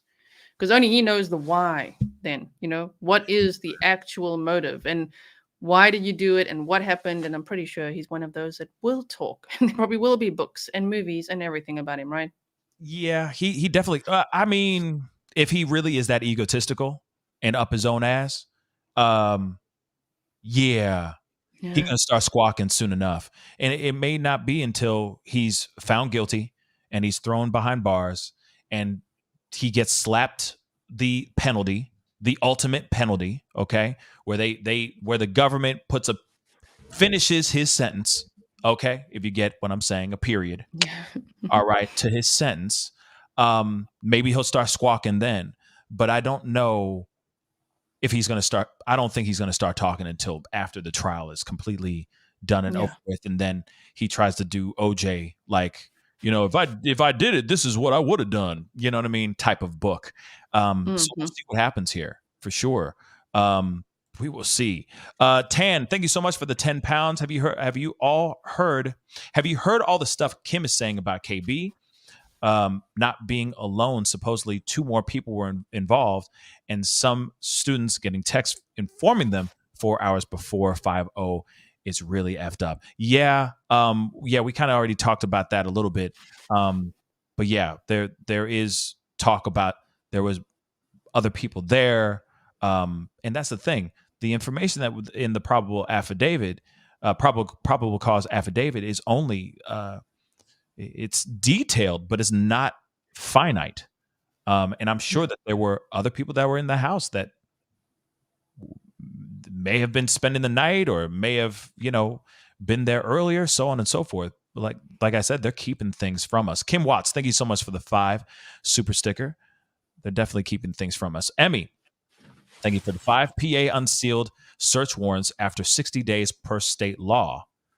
Items included in discovery must be listed per Washington state law. Mad Greek, number 1, because of a number of searches. What are your thoughts on that? The unsealed search warrants after 60 days. That's interesting. Okay, we've got to go back and count 60 days and start doing the countdown. Yeah, we will. When's that going to happen? Definitely, I feel like we might have to wait until like sometime in March. Near the end of maybe the end of February, early March. It might be March 1st, actually, kind of like when the search warrants of his apartment were supposed to be released on the 1st of March, but then they released it early. So I'm wondering if they're going to do the same thing. If Pennsylvania is finally just going to go, let's just get it out, and it'll just be random on like a random Tuesday. You know what I mean? What are your thoughts? Yeah, I mean, I'll be excited to see that. We'll be waiting for it. Yeah, we'll be waiting for it for sure. We will definitely be waiting for it for real. New Age Caprice, thank you so much for the 20. Keep it up. Love the show. Thank you so much. Thank you. Thank you so much for the 20. I really do appreciate it. And I'm sure Gisela appreciates it too. Ang, thank you so much for the 5. I'm on the Facebook group pages for college kids, and the rumors fly on there all the time. Yeah, I mean, it's college kids.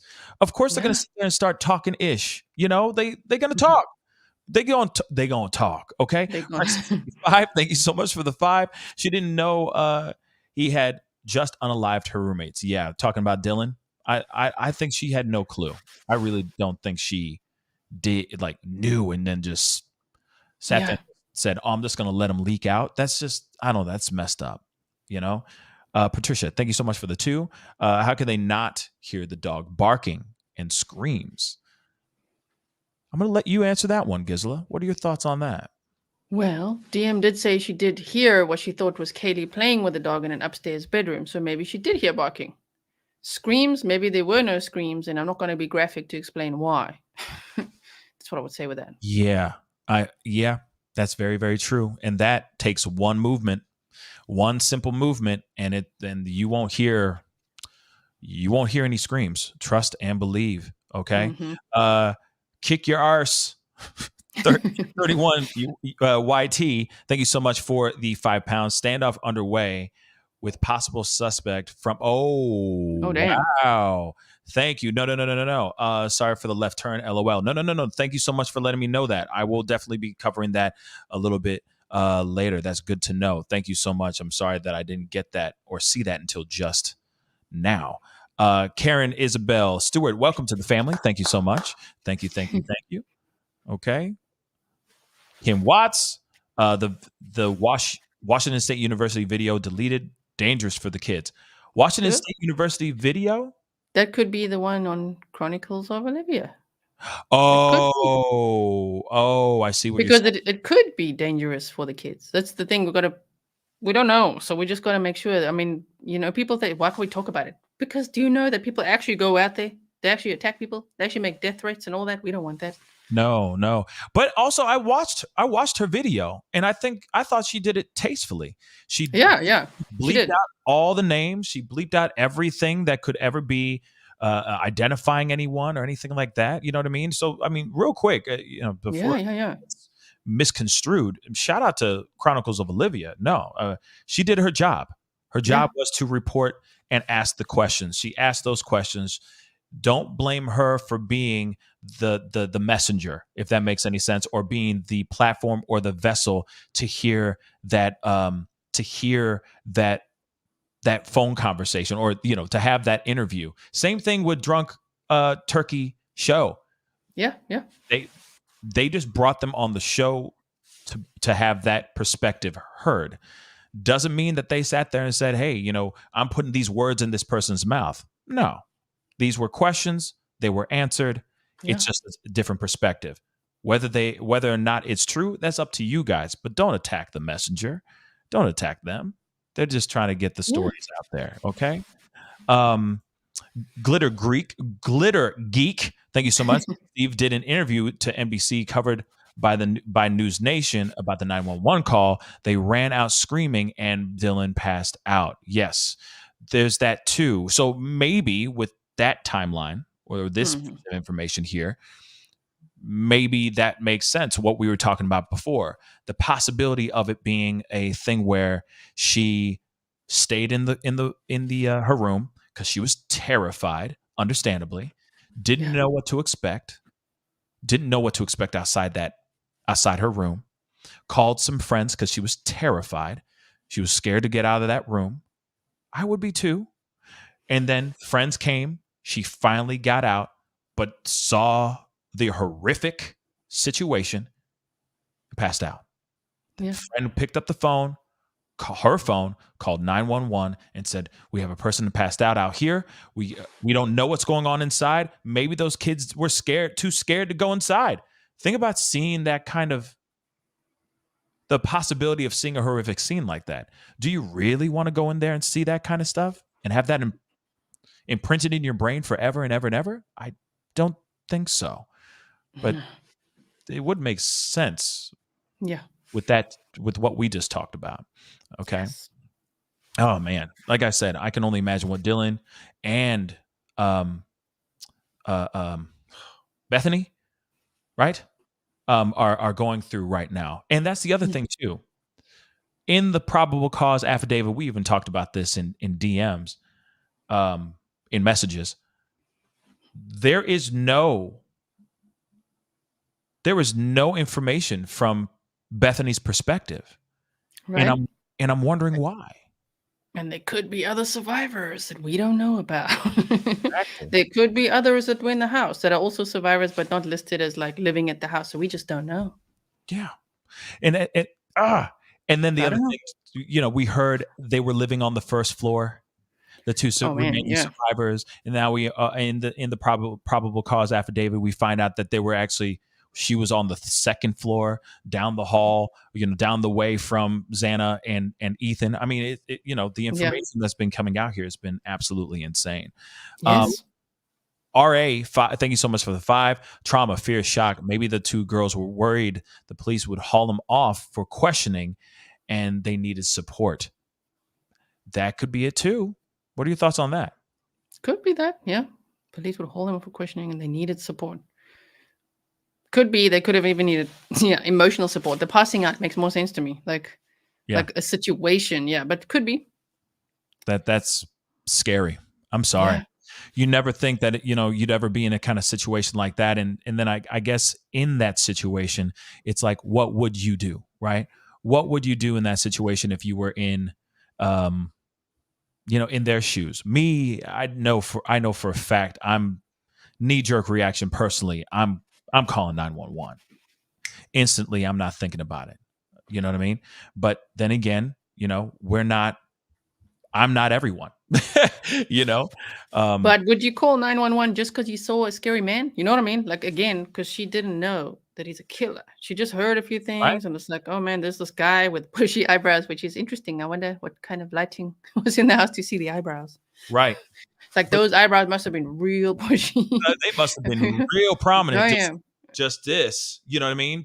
And then also you got to put into consideration, then he had no hat on, because there's no way she would see that detail in the dark. You see what I'm saying? So she said bushy eyebrows. He ain't wearing a hat, y'all.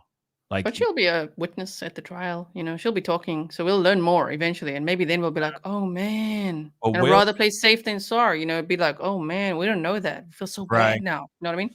But the burning question is her testimony going to be solid enough? Because there's still going to Yeah. be holes, reasonable doubt in that, because she will not be able to turn over and go, that's the guy. There's no way. Yeah.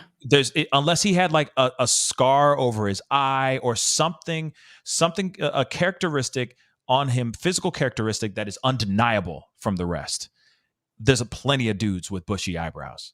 Okay, plenty. But he could have had a shirt on that said birthing hips on the back. Only he would say that. Only he would say that. Exactly. Birthing hips. You know what I mean? You never know. Or, or he could have had like it could have been like what his favorite AC/DC shirt. I don't know. His favorite Run DMC t-shirt that he was wearing. You never know. But yeah, there's no physical characteristic that shows proof positive, right? And that's what's going to be the big hard time of pushback for the prosecution, because there's nothing really to prove positive that it's him that was physically in the room. So that's what sucks about this. Yes. Reasonable doubt. Tony, thank you so much for the 20. Waiting for the help he received. There is a big missing piece. Yeah.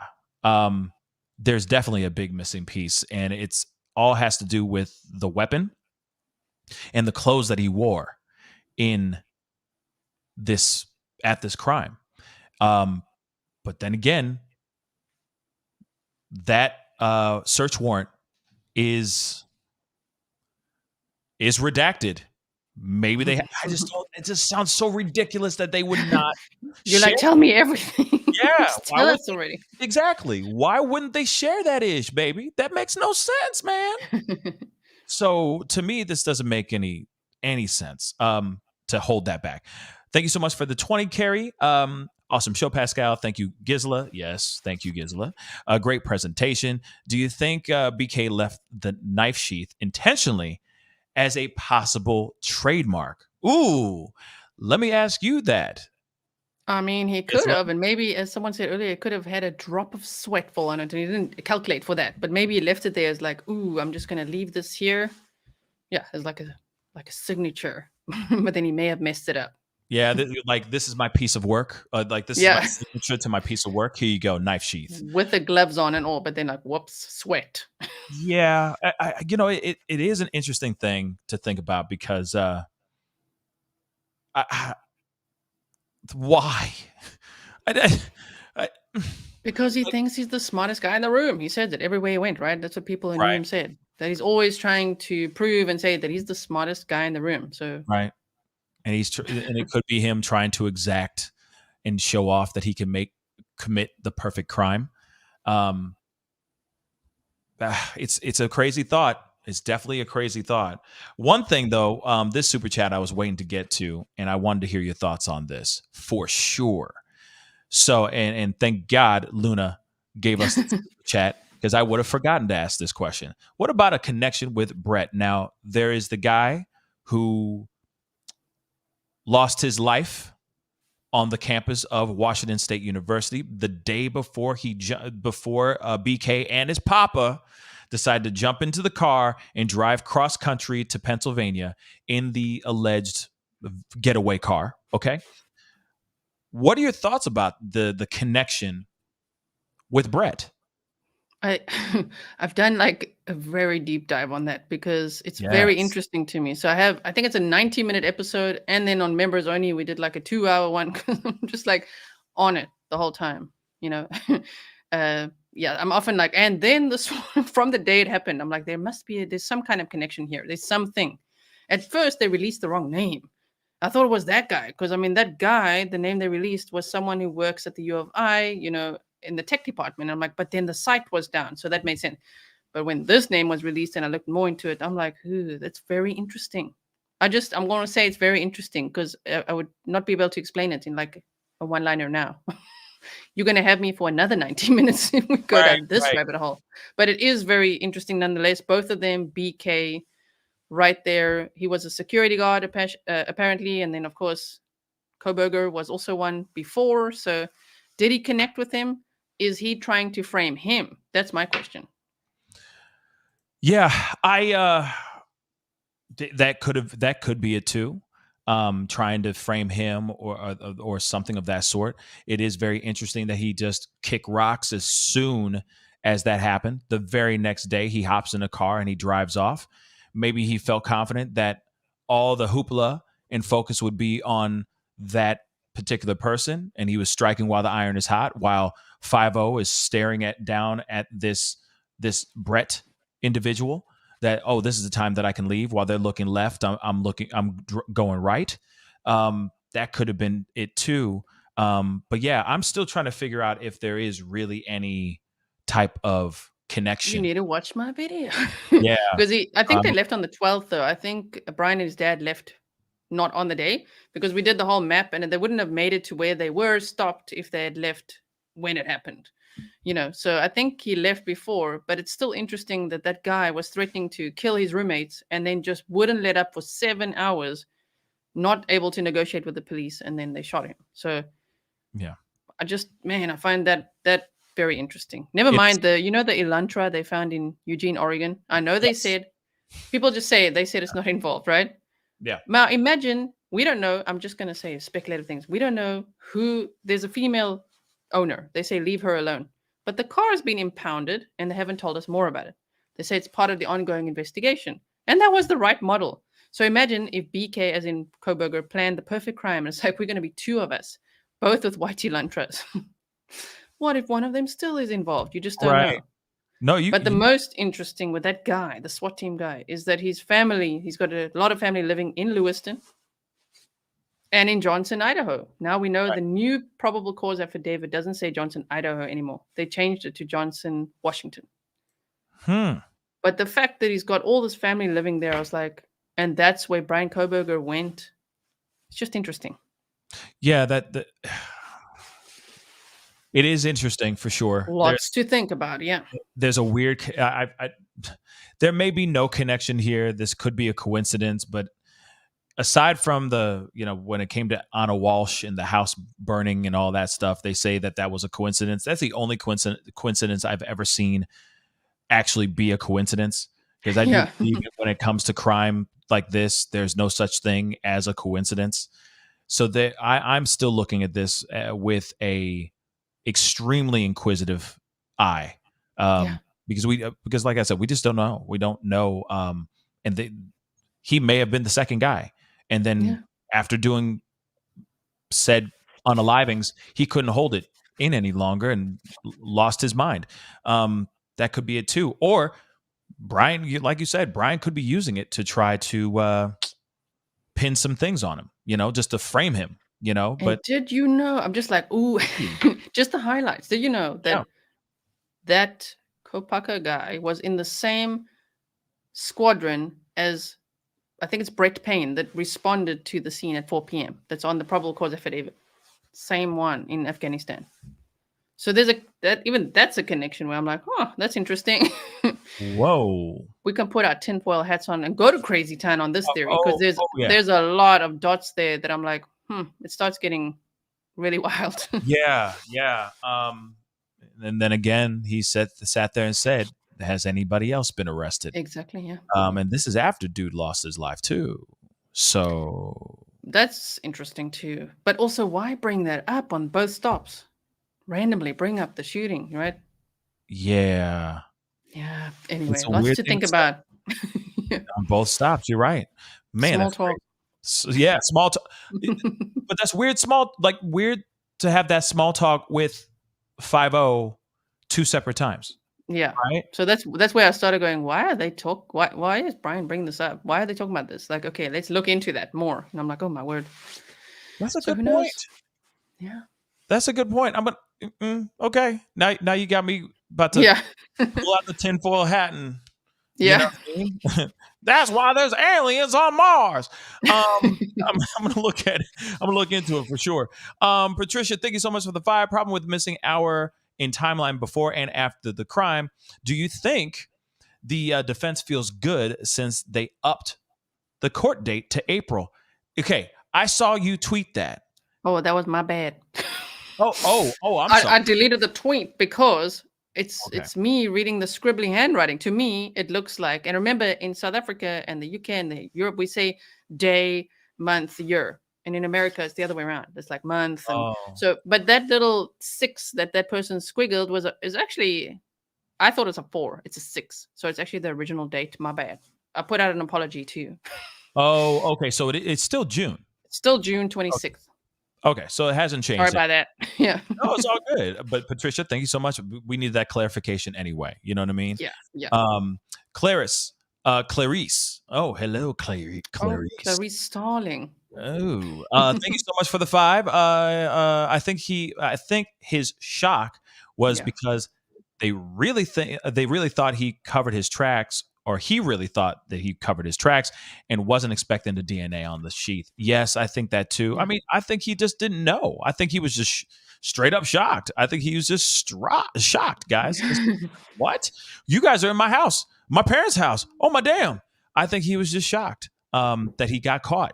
Really, if anything. And that's what's reported, right? We actually, even the whole, has anyone else been arrested, is reported. It's not, we don't know for sure that he said that. Yeah. That's what people were saying earlier when we were talking about it. Yeah. But he probably was shocked. Yeah. I mean, I would be shocked. I mean, shoot, even if I did it, right, I'd still be shocked, right? So he may be like, whoa, I didn't expect y'all to get me. You know what I mean? Like, so damn, quick, too. So quick. And in Pennsylvania, you know what I mean? He might have been like, damn, y'all follow me all the way over here? Damn. You know, he probably thought that he had time to clean up his car, drive his ass all the way back to Washington State University, matriculate, do what he needs to do, and then maybe get caught. Maybe he didn't realize that he was going to get caught all the way across the country. That could be it too. All Things Pink, thank you so much for the 10. And Gisela's Google Earth video. Yeah, you have your map time. Whipped out those maps. Yeah, pull out those maps. There were sneakers hanging from the power lines at the end of the street. I grew up in Boston, and that meant, that recreationals were available for sale. Yep, that is a very true thing. What are your thoughts on that, Gisela? I mean, as Sunny Slaughter said, to quote her again, she was like, well, yeah, they could have been. They're college kids. They're having a good time. So right. It could be that, but it might not be relevant to the case. Right. There could be recreationals. Shoot, it could have been there. It could have been in the house next door. God knows. God only knows. God only knows. Nancy, thank you so much for the 5. Live now, a standoff in Torrance, California, at pick of suspect. Interesting. Oh, picture. Okay, picture of suspect. If you want to, I know you covered this earlier, so if you want to switch to that, I can just hop off because you're live right now with all these people here, right? Right. Yeah. Let me. But I got a couple of super chats for you. You know, you're here. I know you got to get going. I'm sure. I'm sure you have stayed longer than you expected. But honestly, I don't want to. No, I'm gonna do that on another one, because if there's a standoff that's going on right now, I'm not showing that standoff. No offense, guys, but we can't even show that on YouTube. Not like that. I could lose my channel by doing that kind of stuff. God forbid what is depicted in that standoff. So I have to be careful, guys, unfortunately. But real quick, I'll do a couple more. New Age Caprice, thank you so much for becoming a member. I appreciate it. Thank you so very much. All right. But yes, I did cover that. I'm sure there is more updates that are going on, and when the updates come out, then I'll talk about it. But for right now, I don't want to show any type of violence on this channel, because YouTube is now cracking down on those things big time. So I can't really show any type of violence at all on my lives or in any of my pop-up videos. So you'll have to wait. Thank you so much for the 5. Did B let his dad drive home to PA at all and risk him getting DNA on him, or did B insist on driving the whole way? I was scared for his parents. We only saw him in those 2 traffic stops, sitting in the passenger front seat. Yeah.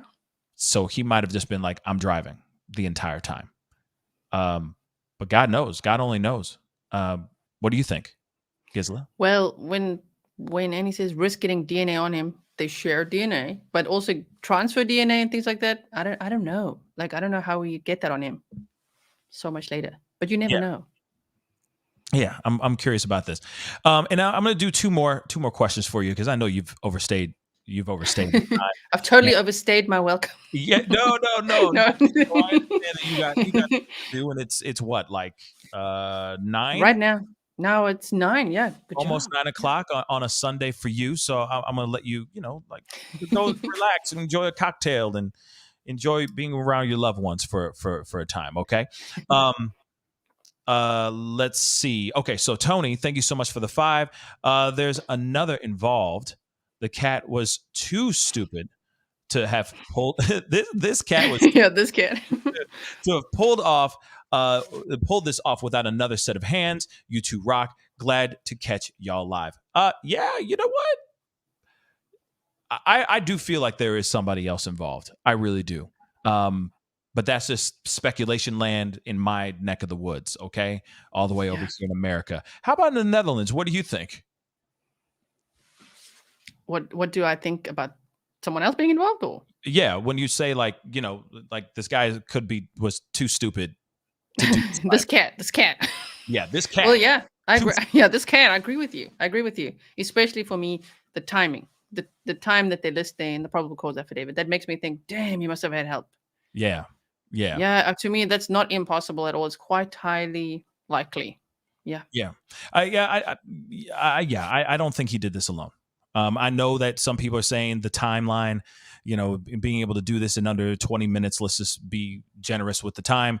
A lot can be done. A lot of damage can be done in 20 minutes. Very true. But he's not in the house in 16 minutes. He's just entering the area. Right. At 4:04. So he's really only in the house for about 10 minutes. Which is still a lot of time. It's still a lot of time, but damn, it just gets less and less likely that he's the only one. It's 10. If one went upstairs and one was there on the second floor, that would make more sense to me. Then the one thing I did mention on the show in the past is, okay, sure, someone with a gun can be really, really dangerous, but someone with a knife and knows and is skillful with a knife, they're the most dangerous of all.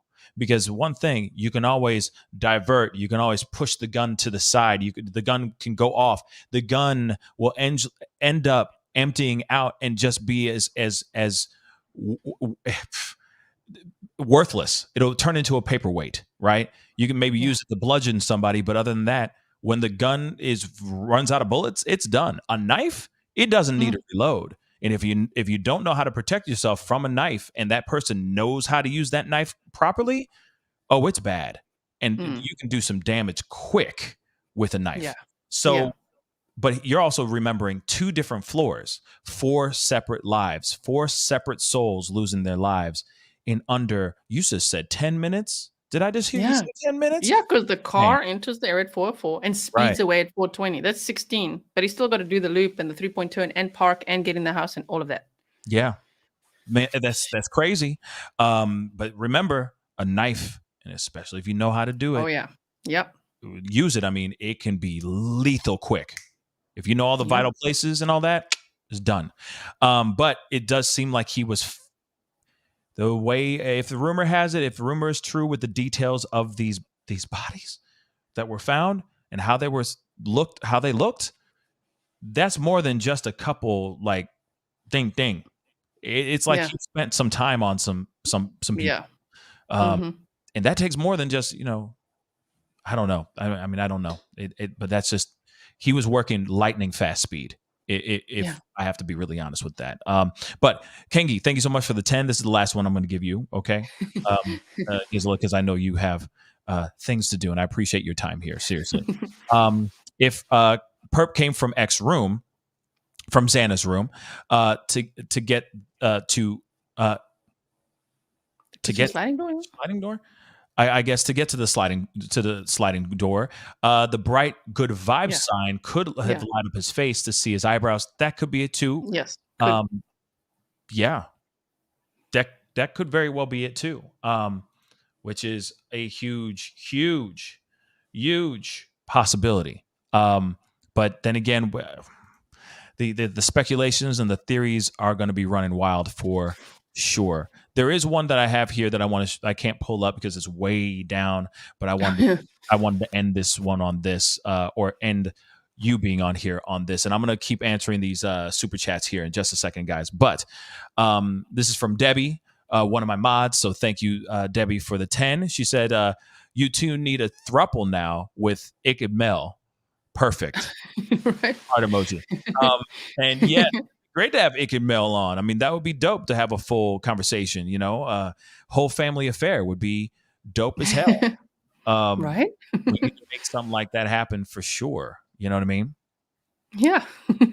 But Gisela, I'm gonna be going through the rest of these super chats here because we got a few more left. But I know that she's got things to do, and she stayed an hour more than what I even planned on doing, to be really honest. But Yeah. conversations are always amazing. All right.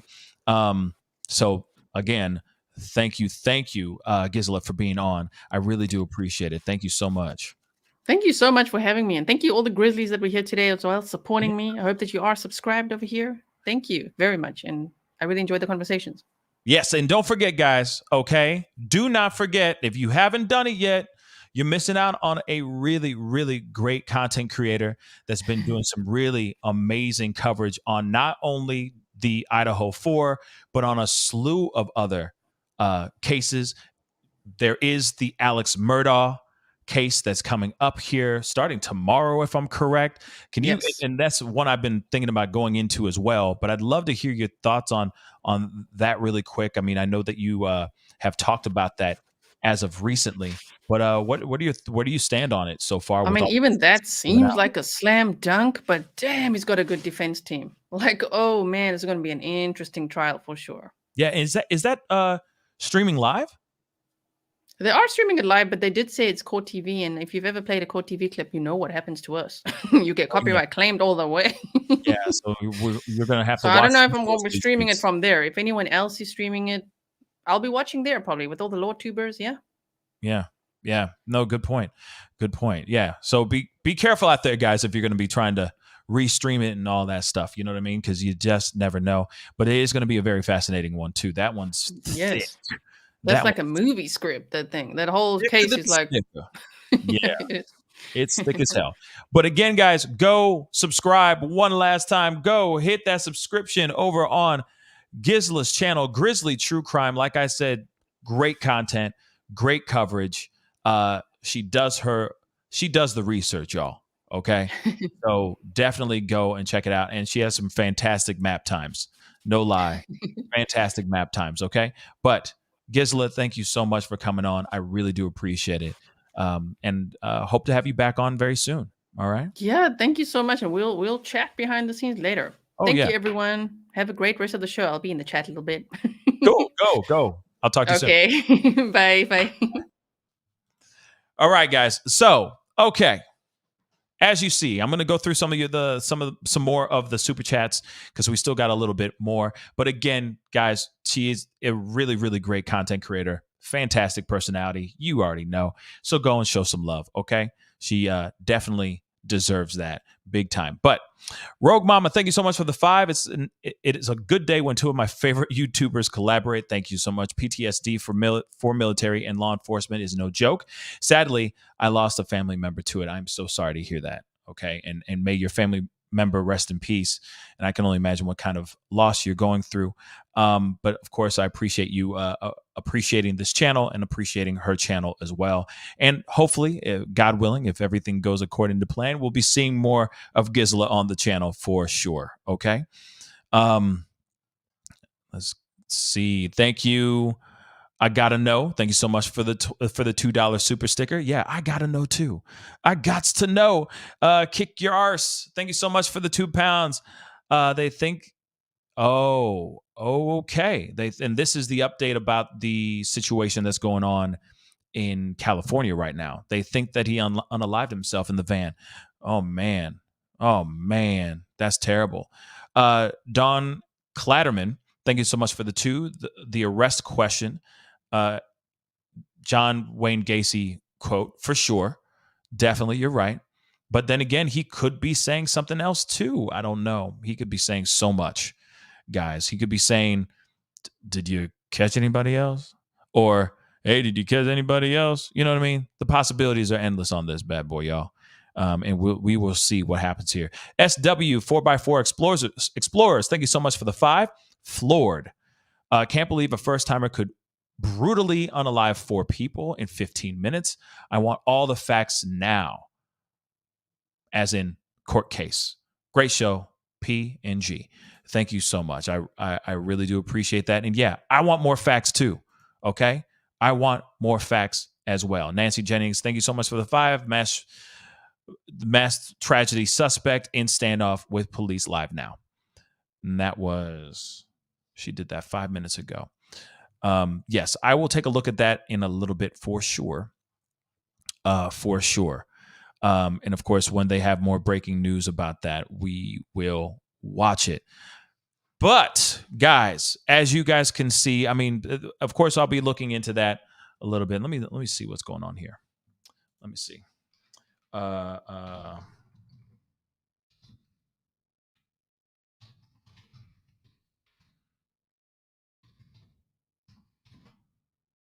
know for a fact that they would have gotten him quick.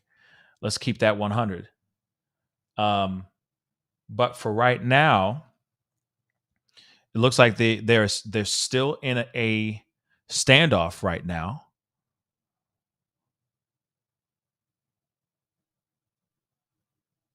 At least that's what it looks like. They're still in a standoff right now as we speak. Okay.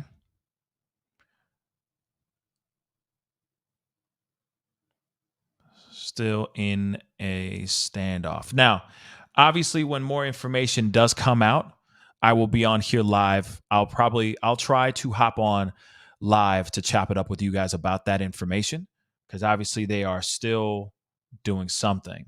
What they are doing, I do not know. Okay. I'll just show this to you guys real quick.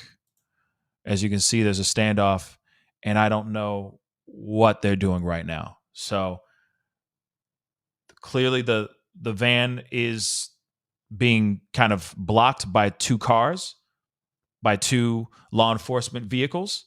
But this is what we know, or this is what we see right here. Obviously, I can't show, because I don't want to show any type of violence of any type that could get us in trouble. But it looks like they're just kind of chilling right now. Maybe they're trying to figure out a tactic. Maybe not. I don't know. He may not have been gone, or he may not be there anymore, if that makes any sense. He may be gone. He may have done something to himself. We don't know. But of course, if when information does come out, I will be on with you guys to talk about it. Okay. But that is a whole other Charles Dickens story, which of course we will get into very soon when the story breaks. Okay. So I'm going to wait for law enforcement to do their job, do their due diligence, and hopefully they arrest this guy. I'm hoping for that. I'm hoping for that. Okay. We don't need more tragedies. Okay. So, woo, what a hell of a show. Okay. It was fantastic. Again, huge shout out to Gisela, because Gisela was only planned on being with me for an hour, and it ended up being 2 hours of a conversation. But it was a wonderful conversation. So please, guys, give her a lot of love. If you can, let me show her channel one more time, because she deserves the love as much as possible. She didn't need to be on here for so long, and yet guess what? She still did. So that just shows how dope she is as well. So go give her some love, Gisela. Subscribe to her channel, all that good stuff. All right. And then shameless plug over here. Please go and check out my YouTube channel as well. Hit that subscribe button. Okay. Shameless plug. And also, please go check out my merch page. I got some really, really great stuff. Hoodies, t-shirts, coffee mugs, you name it. I also got hats, etc. Go check those out. My stuff is very one of a kind. Okay. So please go check out thepascalmerch.com. The link is in the description box down below, or you can just type in beautifulbeefcollections.com. Both of them will send you to that website. We got some really great deals going on, so go and check those things out, okay? That'd be greatly appreciated, all right?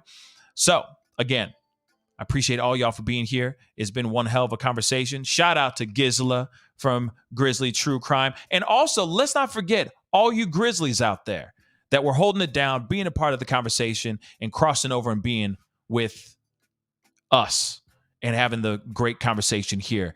So if you're new and you haven't done it yet, real quick, Anonymous, welcome to being a member of the family. Thank you so much for your support. I really do appreciate it. Okay. But without the Grizzlies and without all y'all being here a part of the conversation, we both would have been just talking to a wall. So I appreciate you guys and all your support. What a hell of a show. And we got more coming for you guys. Just you wait. So for those of y'all who are new and haven't done it yet, hit that like button down below. All right. Love to see it go past 2K. That would be amazing. All right. Before you leave, because a like don't cost a thing, but it does help this channel keep on trucking. And of course, if you haven't done it yet as well, please crush that subscribe button. All right. You're missing out on one of the best parties on this side of the YouTube streets. Okay. So hit that subscribe button. I talk about everything on this channel. Okay. True crime to pop culture to politics to celebrity interviews and more. So please go and do that. All right. It'd be greatly appreciated. Anonymous, thank you so much for the 15. Wanted to give props for being wise and mature about not jumping breaking news irresponsibly and let law enforcement do their job and waiting for more information. Thank you so much. Yes, I don't want to show that. Okay. We will talk about it very, very soon. As soon as they break the story, we will be on and we will watch it. Okay. I wasn't planning on being on again today, but at the same time, I will be on again when the news breaks. Okay. Because that's a moment that I don't think we all need to see right now. Personally. Okay. We will see it on the aftermath and we will watch it together as a family. Okay. I hope you guys understand that. And I hope you guys can respect that. Okay. So anyway, guys, I appreciate all y'all again for being here. You guys have been amazing. Thank you again for all the super chats. Thank you so much for all y'all who have become members to the family membership. Now you can use these awesome emojis and we got more emojis coming. Okay. So enjoy them whenever I go live or whenever I do a pop-up video. Now you can use those emojis on all those things as well, which is dope. All right. So be on the lookout for when I go live. Don't forget to hit that bell, that notification bell. So whenever I go live, you know when I'm going. All right. We got some crazy stuff coming up here in the very near future. And we are still covering and keeping our eyes on this mass tragedy that just recently happened. So I will be back on shortly, most likely. Okay. So anyway, guys, I appreciate y'all. Hit that like button, hit that subscribe button, join that membership, and check out my clothing line, babies. Be greatly appreciated. And I'll be talking to you guys very soon. Okay. It's time to get going. Be good to yourselves. Be good to one another. I love all y'all. Have a beautiful one. I'll see you guys soon. This is the Pascal Show. Bye.